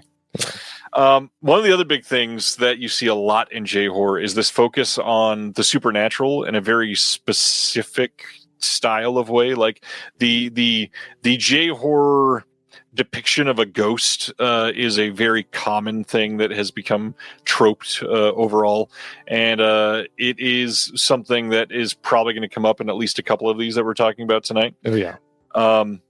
That is a pretty good primer on this. It is kind of an odd thing to discuss, I guess, in a way. Should bring up the idea of J-horror or K-horror as a genre in itself, because in all reality, it's just horror from a country, and really all we're talking about is Japanese horror films. So there is a lot that you could break this down into, like different eras or movements within J-horror, but really there's kind of a defining time frame where J-horror exploded, and I've certainly got some from that on my list that I'm going to talk about, but I tried to go a little wider too, just to capture some different eras. And nice. a lot of my picks are going to feel very obvious, but I don't think they get talked about in the idea of J-horror itself, and more so just like the pantheon of horror as a wider topic. And Sure. so very curious to see how those feel in discussion in these tonight. So, well, and it's interesting because like as I was talking with one of my guests for our upcoming episode about it, I was asking that too. I'm like, well, I mean, should we include things like, Kuroneko or Kwaidan in it? And they're like, well, that's not really J-horror. It's like Japanese horror. And so it's like, so I'm really curious to like have that conversation with them to like narrow down the specifics. But for them, like the way that they define it is like J-horror is a specific subgenre within Japanese horror that really kind of rose in the 90s. And so you started really seeing a lot of the different specific ways that they were taking the direction of horror films at the time. Yeah. So I'm very curious to learn more from them about all of that. Well, let's hear what is the first J-horror film that you want to bring up tonight? The first one that I want to bring up is I hadn't even heard of this before. It was in that great J-horror box set that came out. Ooh, nice. Like a year or so ago. Is Noroi the Curse, and directed by Koji Shiraishi, and it is told as a fitting for talking about this with you because we just discussed found footage horror. It very much fits into that kind of found footage vibe. It's like a pseudo documentary as we're following this paranormal investigator who is exploring this world of this curse that's happening, where this house had burned. His house had burned down, and so it's actually other filmmakers who are now following him. It gets kind of that meta found footage nature of it because he ended up getting. He finished this project and then ends up dead. And so now you have these other filmmakers who are exploring his story as he goes through this process. And he's investigating this woman and her son, and that like dead birds are showing up around them. And it's like this, they're annoying their neighbors because the neighbors keep hearing all these crying babies and they're like, what is going on? And so he's like trying to talk to this woman and she's just so nasty and he never can talk to her. And he keeps just kind of like following this investigation and eventually kind of leading to kind of a better understanding of what's actually going on with this curse. But what is so interesting about the way that the film is constructed is like it literally feels like you're watching a TV episode exploring how this person following this curse trying to figure it out. Like we cut to news clippings and they're like reading through the newspapers, and we cut to other TV shows. Like we cut to this completely unrelated show that happened to have this psychic come on and like this appearance with this psychic who then attacks this woman, and both of those characters end up becoming very important later. It is a wild film, and it's probably my favorite of that whole box set. It's a really interesting one. It gets better every time I watch it. So that's where I wanted to start. That box set, it's a good box set. I think Noroi, for me, is the best film in the box set. Yeah.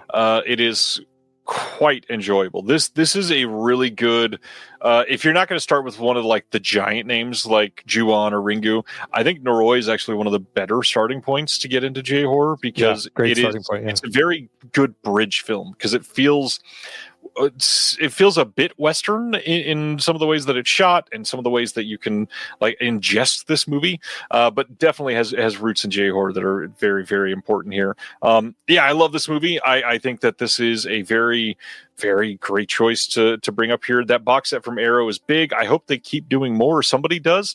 I had heard from some people I know that we've been seeing a ton of Hong Kong releases over the last 4 years now that have just been inundated by every label out there, which is great. I'm glad they're getting releases, nothing against them. But eventually when you're releasing that many, it's going to be hard to keep that glut of titles coming. We're not going to have elements for all of them or rights for some of them. So from what I'm hearing is that we might start seeing a little slight shift to the Japanese area. And if this is an indication for Arrow that, hey, we feel confident in putting out a box set like this, I hope people supported it in a way that we get more, because there's a lot of really great J-horror that has never been, like outside of Netflix in the US. There's some that have gotten some like digital release for a year and then never seen again, illegally at least. Yeah, and right. It would be really great to see many of those come to disc. And this is one that people had wanted for a long time. So I'm glad it got a respectful release. It is a great title. Definitely. Okay, so I was trying to determine what order to go through here, because chronological is just kind of boring.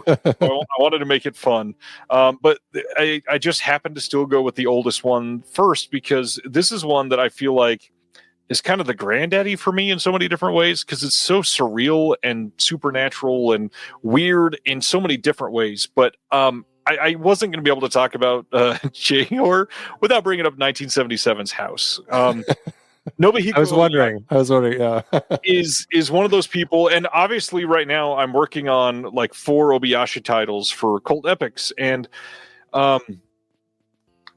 he is so stylized and carries so much of that over through films like School in the Crosshairs, which has very specific, very House-related imagery, because he learned how to do it with House and people loved it, and then he carried that over. That House is just special. If somehow you have never seen House, it has a beautiful Criterion release, but this is essentially about somebody that is trying to find a connection to her mother that passed away, and she takes a trip to the countryside to visit her relatives. I think it's an aunt and uncle, or just aunt, whatever, but she brings a bunch of her friends, and through this journey, there's a bunch of weird stuff that happens. Weird is putting it lightly, but you're going to see imagery that you've never seen in any other movie. There are like floating cat heads. There are weird, surreal things that just make you feel not. And it's not even like that scary of a movie. It's just it's deranged in a weird way. And it's a weird foundational like introduction to just this frenetic style that is wild, and Obayashi, like I said, carries that over to so many of his other movies. So not only is it a fun, weird gateway into like starting J-horror, to get into his filmography, this is such a great one to inspire you, because it's probably the most accessible of those, as in terms of the weird ones. But he does have some very like normal films after that still, so there's still a lot to see. But Obayashi is just great with leaning into like the medium of making this movie and making you feel things based on seeing the absurd. These are not things that are realistic in any way. It's just a matter of, this is just a wild movie, and I don't know why, but I like it. You should watch House from 1977 if you haven't. It is crazy. That's like my words when I finished, like, was a crazy ass movie. It is bonkers off the wall, but it's very alive and just full of this manic energy. So it's definitely one to check out, but be prepared for that type of movie when you step into it. Because some people are like, I can't with this. It's too much. Yeah, if you're wanting like a calm ghost story, this is not the one. It's definitely not. It looks like almost like a comic strip. The way. Yeah, absolutely. What is the next one for you?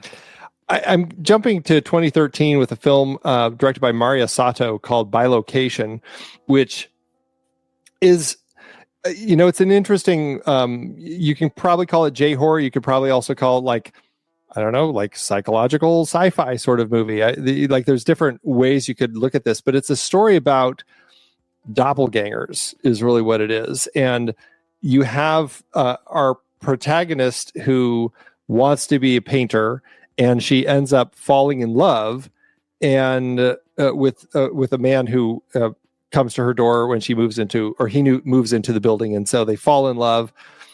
And then she's like torn, like, do I pursue my life as a painter or do I just pursue my family life? And in this particular world, there are a few people where it happens where when you have that moment in your life where you feel pulled in two different directions, you actually there's a doppelganger version of you that gets created, and they don't live for very long when they appear. It's like, I can't remember, it's very specific, like 23 minutes and 58 seconds or something.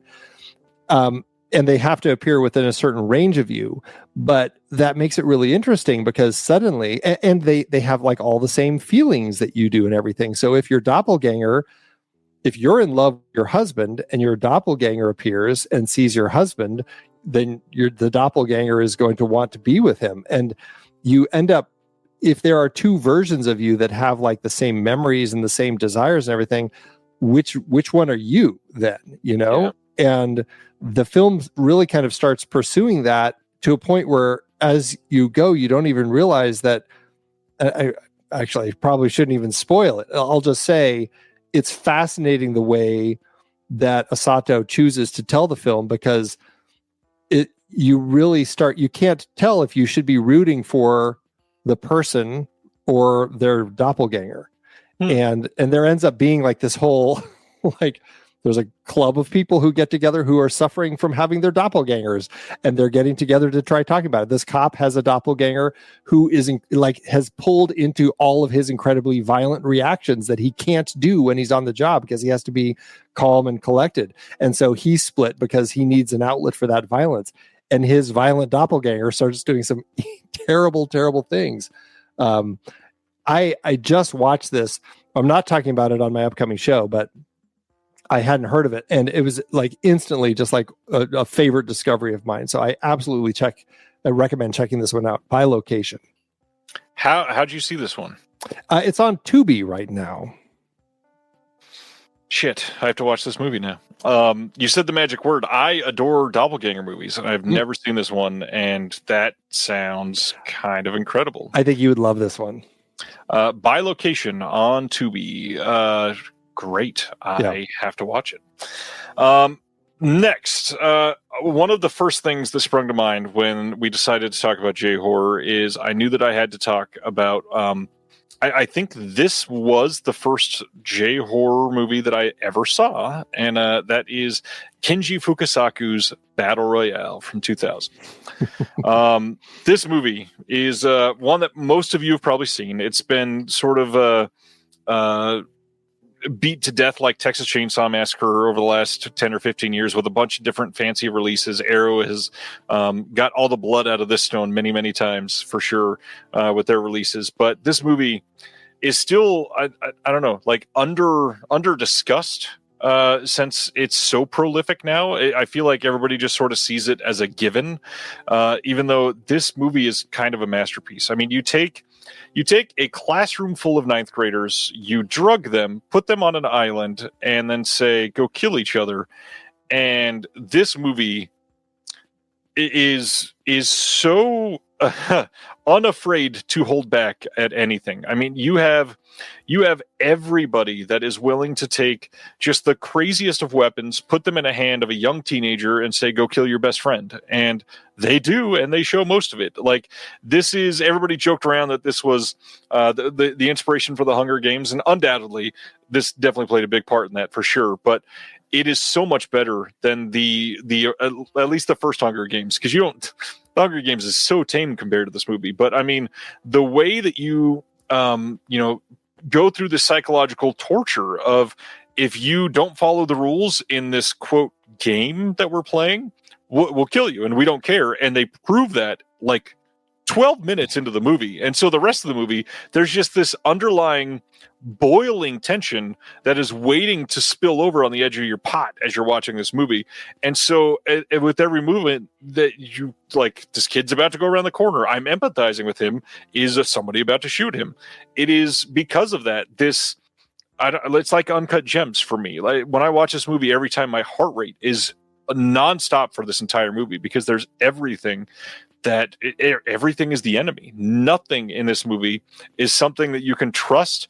And you find that out many times. There's so many betrayals in this film. There's so many things that you just see this incredible display of like wonderful acting, really great twists in the story that aren't treated as twists, just like, oh my gosh, that was crazy that they chose to do this.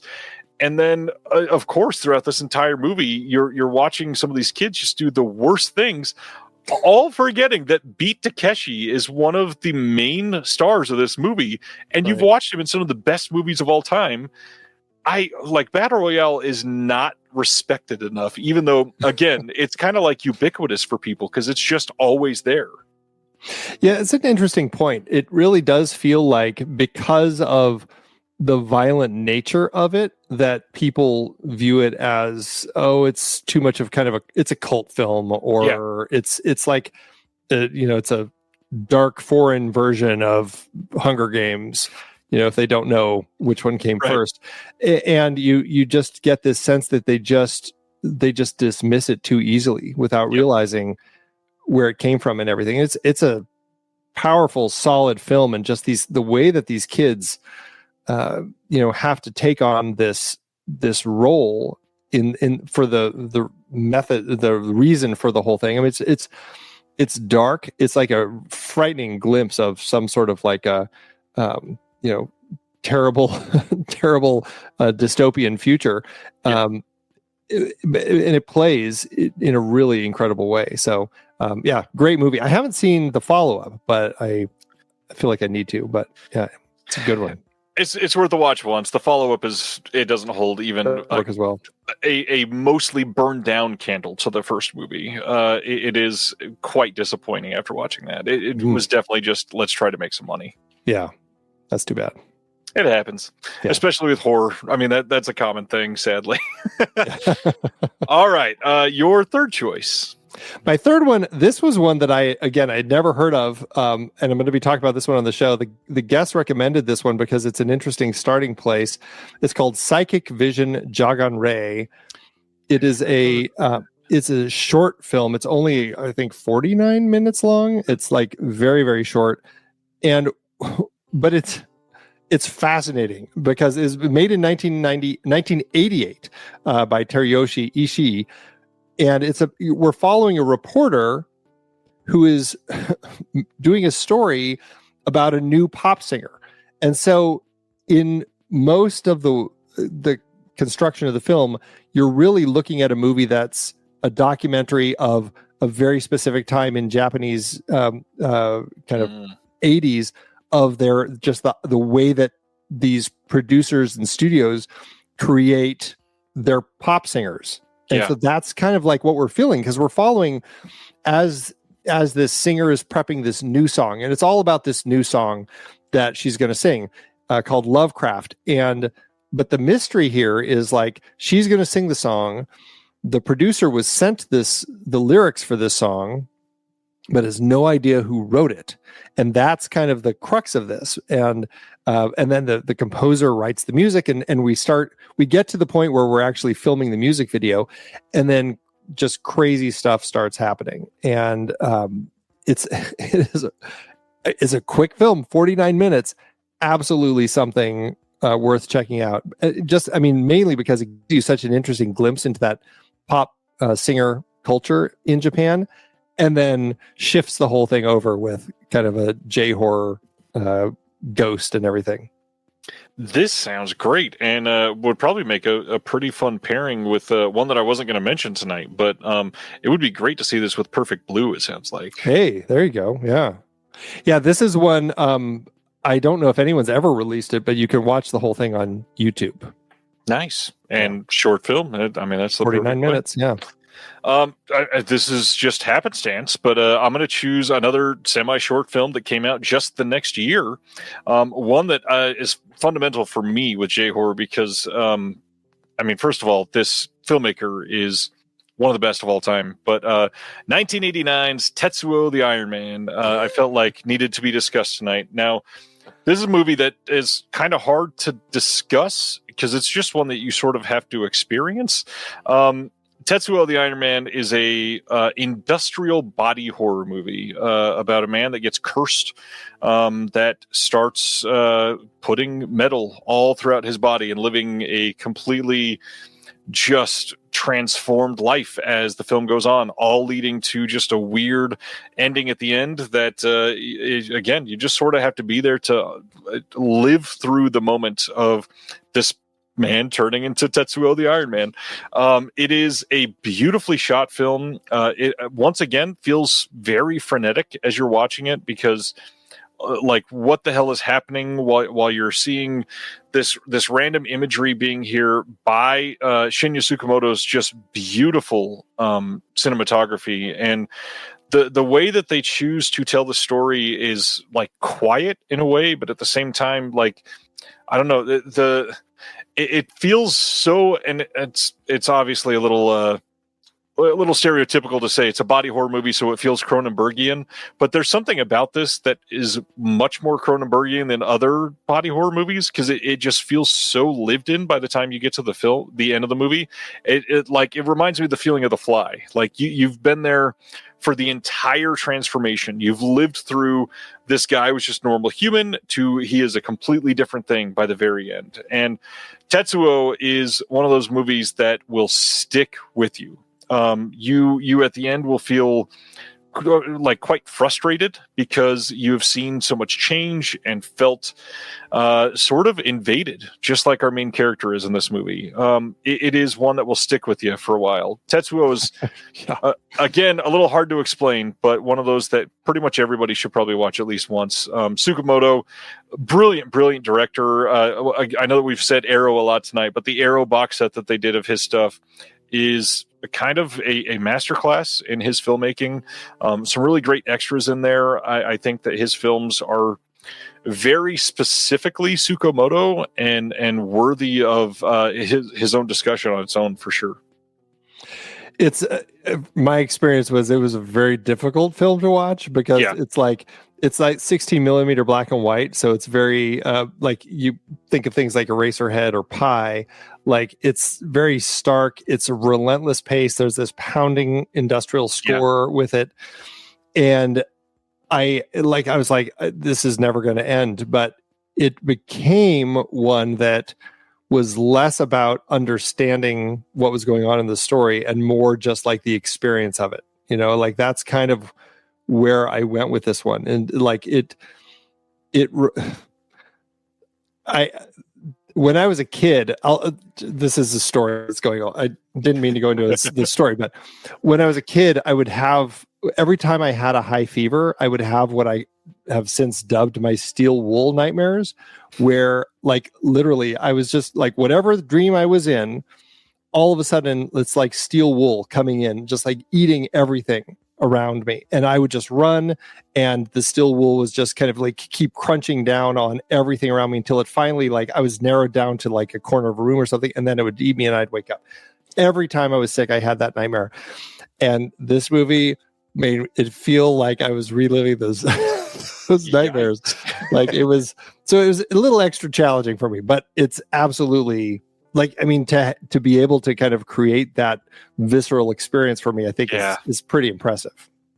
Yeah, and Vispian says here, Tsukamoto's filmography is nearly flawless. I would agree. Again, I think this one is sort of difficult because of the very nature of the way that this is made, but I think it's an important way to step into, and it's obviously it's his most well-known film, and it's one that you should see. It's kind of crazy.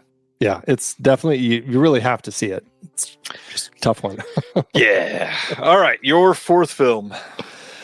I was debating, like, do I want to include any that are a little more well known? I mean, I guess I include Noroi, but the other one I want to include is it's, I think, equally important in a different way. This is Kiyoshi Kurosawa's Pulse from 2000, which is we talked about kind of like that technological look into films, and that's definitely where this film is going. You have this, it's really a story about the internet and how everyone can connect instantly, but it's kind of also created like this mass big of loneliness around, and that's really been growing. Especially, I mean, this film was really prescient because it's only gotten progressively worse with all the different social media tools and everything, not to mention pandemics and everything else that we've been living through.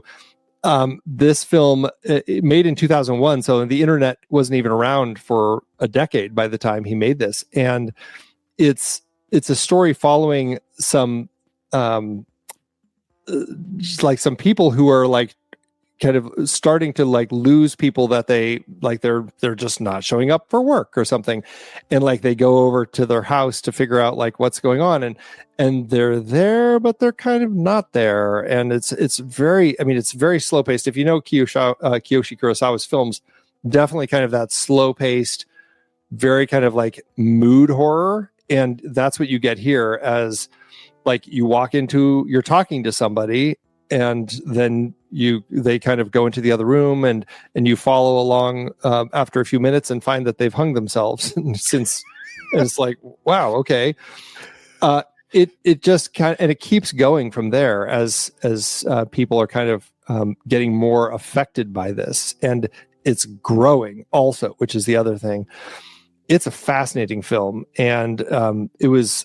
I saw Cure. I was trying to remember my introduction to Kurosawa, I think, was Cure, and then this. But both of them, I think, are just such top-notch films. But Pulse is, it's haunting. This is what I would like, an absolutely haunting film in the way that it tackles like technological loneliness.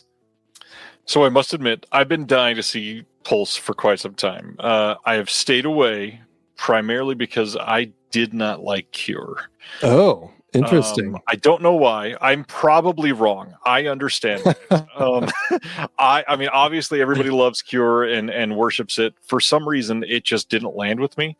And so Pulse sounds way more my style of film, even though Cure should have been my style too. That's why I'm worried. But I really think I will like this one. But yeah, not liking Cure has sort of pushed me away. So I will be watching this one soon. Well, I mean, he's got that new film Cloud that maybe you start with that one and then you kind of work your way back to Pulse. Appreciate the comment from Stan that says, yes, I am wrong. Thanks, Stan. Chime is another interesting one that you could check out. That's, again, it's only 45 minutes. And I think that one, I think I watched it on YouTube. It's also, I don't know, if you don't like Cure, I wonder where you'd stand with it. But if you're looking for something shorter, at least that might be another thing to like test the waters with before you jump into Pulse, which is a good 2 hours. So as I mentioned, I was trying to go from like 4 or 5 different eras isn't really the right word, but like groupings of films. And I felt like I needed to have one that was much more modern, but also this one sticks out like a sore thumb amidst the rest of what I'm talking about tonight. And it's because it's so damn charming. I had to bring up this movie, and I feel terrible because it's going to be another one that I can't talk about most of the movie, but I'm going to do my best here. 2017's One Cut of the Dead. This movie is a masterpiece, in my opinion.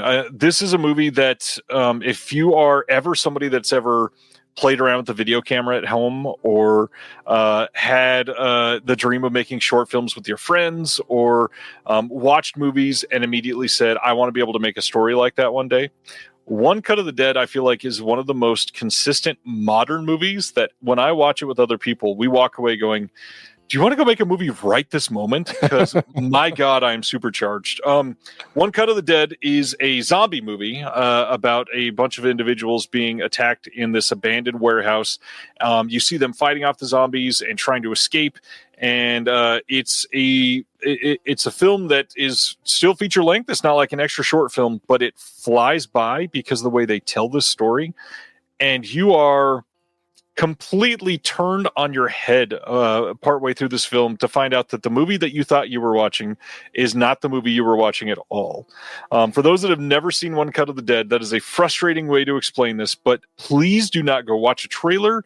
Do not find out from anybody else what this movie is about or what they thought of it. Don't read Letterboxd reviews first.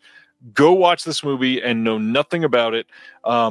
Truly a masterpiece. Now, this movie was carted out by Third Window Films a handful of years ago, and they're a company over in the UK, and they took it worldwide. They made this movie explode. And so around 2019, like early 2019 or late 2018. This finally left mainland Japan, and we get over here, and everybody finally saw it, and it has been everywhere since then. It had a really nice run on Shudder. There's been foreign remakes of this movie because it's such a brilliant way to make a film. Please go see One Cut of the Dead if you have not seen it. It is not like a quote zombie movie. You're not going to get the same sort of feeling like you would just hearing that this is a movie about zombies. This is one of the most cinematically grounded films of inspirational, like just making a fucking movie already type of feeling, because it's such a simplistic way to make a movie, and god dang is it just exciting. One Cut of the Dead, please tell me you've seen this and you love this. I love this movie so much. It was such a fun. I'm not talking about this on my show, but it's something that I've had on my list forever, and so I'm just like trying to watch even more and just kind of get it all in. And like I knew very little about it other than just kind of like a cursory like tagline sort of thing. And so I had a sense as to what was going to happen, but the way that they played it was just so effective. I mean, I definitely say, just like Ryan said, go in not knowing anything about it. Just that's the best way to just go in and enjoy it. It was such a fun movie. Yeah, it's so unique. That's the other thing. Like I have never seen anything remotely that gave me the feeling that this movie did. Yeah, it's pure fun. I mean, I completely agree with you. Like you feel invigorated by the time it ends. Yeah. All right, your final movie, sir. What is number 5? Final movie. This is one that I unfortunately is probably hard to track down, but it's a really interesting film called The Inerasable from 2015, directed by Yoshihiro Nakamura, and it's the story of a novelist who writes. It's an interesting premise, like a novelist who writes novels based on like true ghost stories that people send into her. And then she takes those and adapts them and kind of creates a whole novel about it. So she gets a letter from a student about these sounds from her roommate or from her room in her apartment. And they start investigating and it becomes like this investigative reporter sort of thing with this author and this student as they then go around trying to figure out what is going on. And it plays like it's almost like this detective story is really what it ends up feeling like, because it's these two women who are who end up basically tapping into a particular property, or not even property, but just the land that even the property is on and everything else that had been built upon it. And they keep doing research and they find this terrible thing had happened. And they think that's the story. But there's a thread that makes them go, there's something else here. Let's talk to this person. And they're like, oh, well, there's also this whole other thing that had happened before that. And you start seeing it's kind of like, if you're familiar with The Grudge or Ju-on, that franchise, like it's this haunted place, and it just kind of like keeps attacking anybody who happens to come by. It's similar to that in the kind of the style, because there are all these different hauntings, and somehow they all end up kind of becoming related to each other, and you start seeing why. And so they go back, like I think over a century by the time you get to the final stories. And you start seeing, and also the sense that it's gone even before that.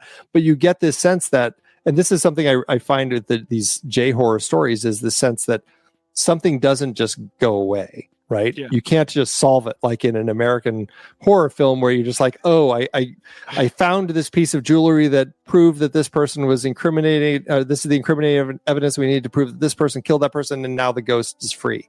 Like that just doesn't happen. It's like, yeah, the ghost is still there and now they're pissed and all these other things are going to happen. This is one of those. It's definitely deliberately paced, I will say. And that you can kind of feel that in the tone, but it had this sense of dread that it carried along with it it worked well for me. The Inerasable. I have never heard of this one. I feel like this is not a title that gets out there very often. So that it's very few people. I mean, only on Letterboxd, 794 people have watched it. So it's if you can find a copy of it, it's worth checking out. Or if anyone who distributes is looking at picking it up, who's listening. Wow. Yeah, this sounds really good as well. Jeez. Some great recommendations tonight. I love J-horror. There's so much in here. Again, I was trying not to pick the biggest titles, but there's one that we've talked about, sort of all of the like subgenres of J-horror that have gone the eclectic route, the industrial route. There's a couple that I'm trying to choose from as my last. I surprisingly had 8 on my list. I was just like, hey, if he says one I have, I can choose right. one. No, yeah. But I'm for some reason finding myself drawn to one of the more extreme titles. And so this is one that, again, probably many of you have seen, but I feel like it still does not get enough attention because it has a reputation. So I got to talk about 1999's Audition. Takashi Miike. This was released by Arrow in, I think, 2019, and I would not be surprised at all if this was released in 4K at the end of this month. This is one of those movies that deserves more recognition. It's incredible, but. So this is a kind of a very tough movie to watch. Our main character, I think his name is Shigeru. He works at a film studio and he is widowed. He lost his wife a handful of years prior and wants to replace her finally. And so, understanding that he works at the studio, he says, let's hold some auditions. And so they bring all these women in, they hold these auditions, and they find one that he thinks is great, and of course it's a J-horror movie, so she's not as she seems. And this character is Asami, and this movie goes from 0 to like 150 and breaks the scale because there are some crazy things that happen in this movie.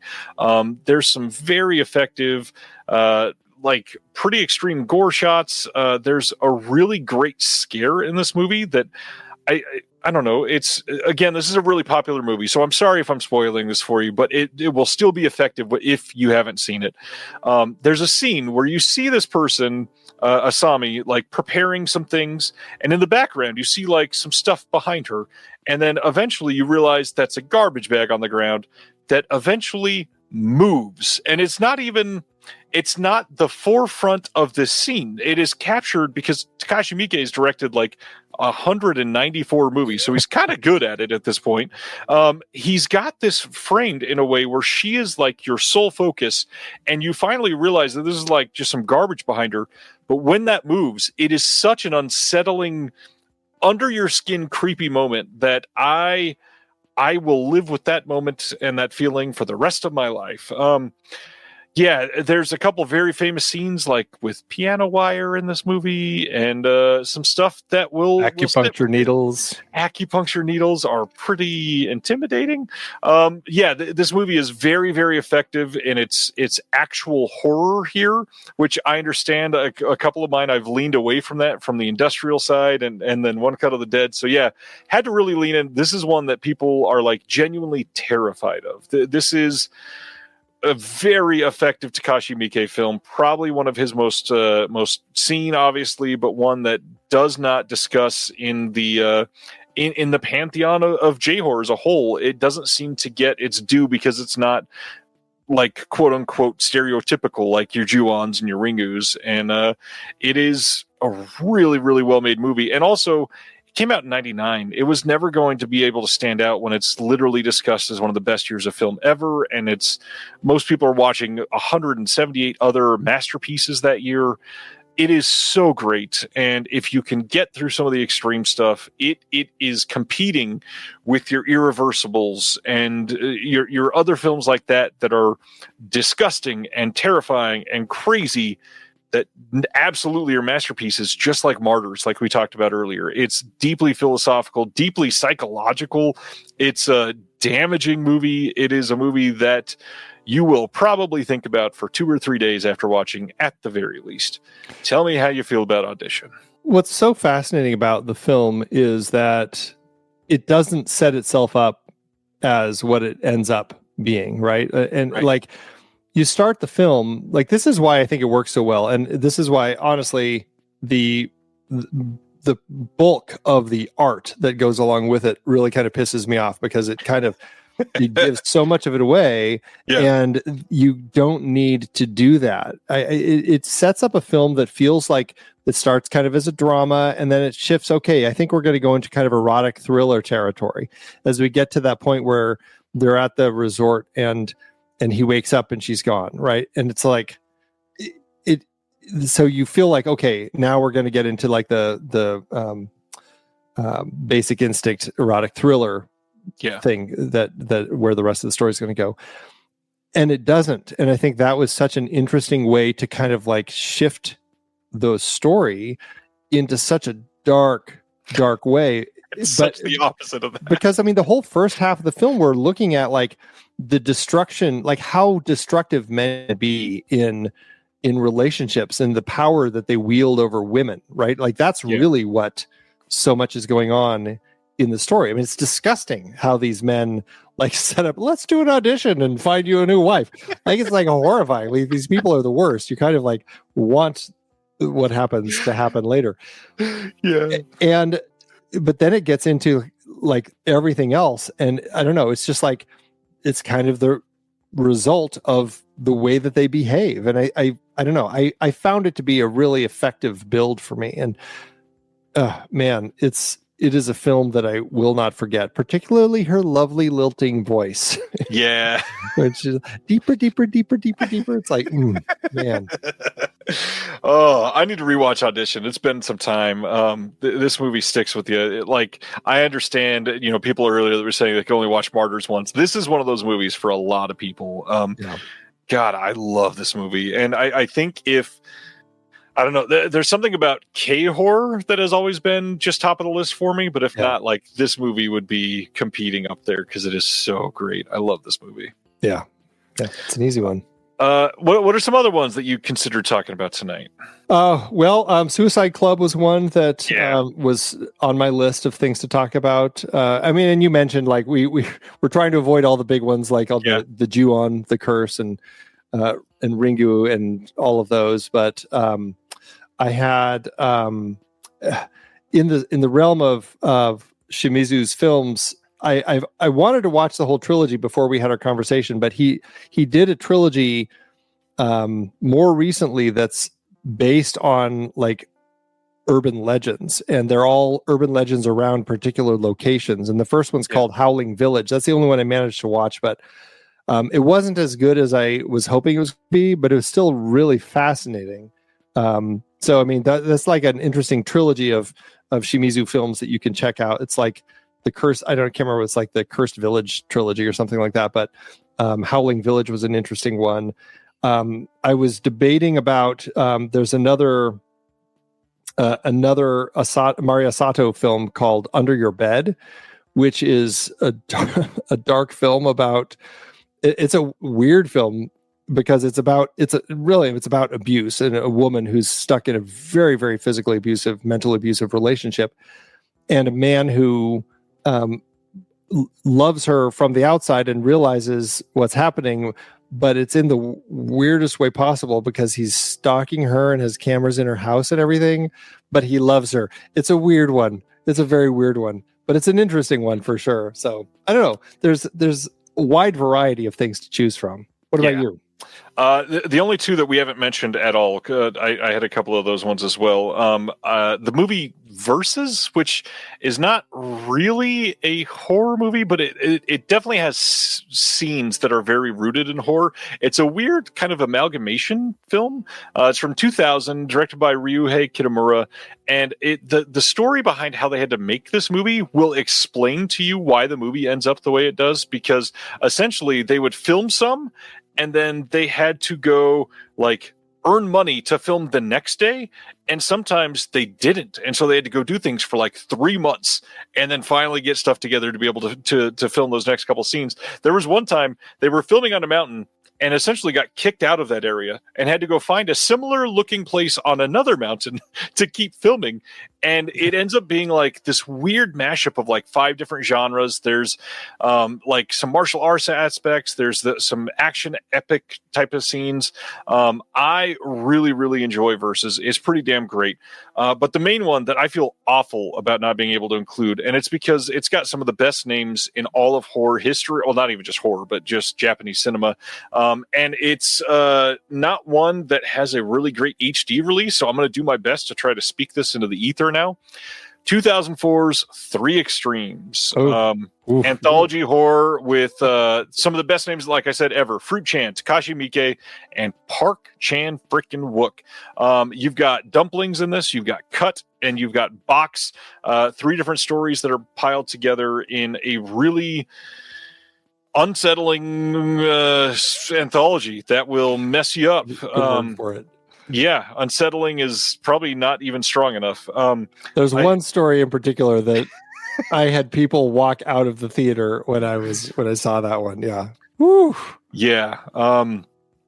This is again, it's because it's shorts. Like, I don't really want to spoil any of them, but I would say anthology horror is classically very hit or miss. Like, most of the time, if you're a fan of Western anthologies, you'll get a new one and you'll be like, man, there's 7 stories. I hope 2 of them are at least enjoyable. Three Extremes is all gas, no brakes. This whole, I really like all 3 of these. I think they're made, I mean, they're 3 incredible directors. So they're made with like this panache that feels great. And it's a hard anthology to watch because it's not easy stories, but it's one that everybody should see. We do have a question. Sib says, where do you know where you can get an English version of Under Your Bed? That's a very frustrating one because it's on Plex, but the Plex version that's on there when you hit play is actually the Korean remake. So it's not the Japanese one, even though it is. I don't know if there is an easy way. I think there's a version of it on YouTube that has no subtitles at all. I happen to have a copy that I can't share, unfortunately, from the my guest who sent it to me. But I know I take that back. Hold on. I think it was a different film that I can't share, but this one I think is actually on Daily Motion. Which that one great streaming service, Daily Motion. You know what? if they carry it though, it's, it can work. So yeah, I can for some reason I can't join the chat because it's not liking my YouTube account for some reason. So I will private chat it to you and then you can post it. But this is the Daily Motion link, which, as far as I know, is not something that I can't share. So there you go. All right. If anybody wants to watch this movie, there is the link to Daily Motion in the chat. I am saving the link on my end because I mean, it sounds great. Man, this conversation, I do not get to talk about J-horror enough, so I think you picked a really great topic. Thanks for doing this, Andy. I know that you're not used to live shows, and coming on for 3.5 hours is a big ask. Well, considering my show runs 3 hours, it's not too bad. But no, it was a blast. I mean, geez, like we've covered a wide array of things tonight, and it's been a lot of fun. I hope people enjoyed this. Let me know. I want Andy back. Let me know that if you enjoyed it. Of course, I'm going to ask Andy to come back. Hopefully he says yes. We'll have to think of something specific like this again. This was a damn good time. Absolutely. Thank you. CinemaScope, links for all that, True Motion. 3.5 hours, folks. 3.5 hours. True Story FM, not True Motion. I was reading Daily Motion at the same time. A True Story FM link in the description below. Please go subscribe to that thing that I can't say out loud properly. Lots of great episodes. CinemaScope is my favorite, but you've got other shows that you can find that you're involved in and that you help produce. Great stuff. Andy, fantastic. You've been an incredible guest. Thank you. Thank you so much for inviting me. I really had a blast. Well, Andy wants to go to bed, I'm sure. So thanks, everybody, for hanging out. It's been a long show. Next Thursday, like I said, Severance sale. So we're going to be up checking out the sale, talking about titles, giving recommendations. Our guest next week, the list we're going through is just recommendations for the Severance sale because he and I have been with Severin for a long time. So we got a lot to talk about. Yeah. Thanks, Andy. You're amazing. Likewise, buddy. We'll see you all next Thursday. Have a good one. Stay safe. And until next time, be safe. Thank you for watching The Disconnected. On the way out, make sure that you are subscribed to the channel, that you've liked the video, and that you've copied the link to be able to share with someone else that may appreciate this.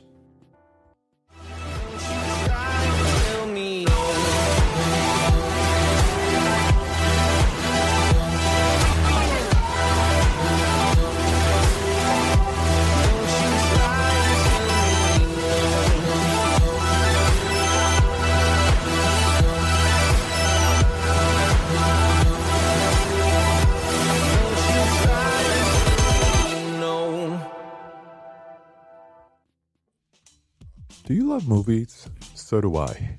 What's up, y'all? It's KB, and I love movies.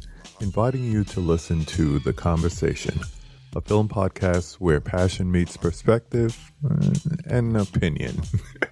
From the old school to the new, I invite a guest on to discuss the movies that thrill us, challenge us, break our hearts, or even blow our minds. There's always new episodes dropping wherever you get your podcasts. So join the conversation. We don't just watch movies. We love talking about them too. The Conversation with KB Loves Movies, a part of Someone's Favorite Productions podcast network.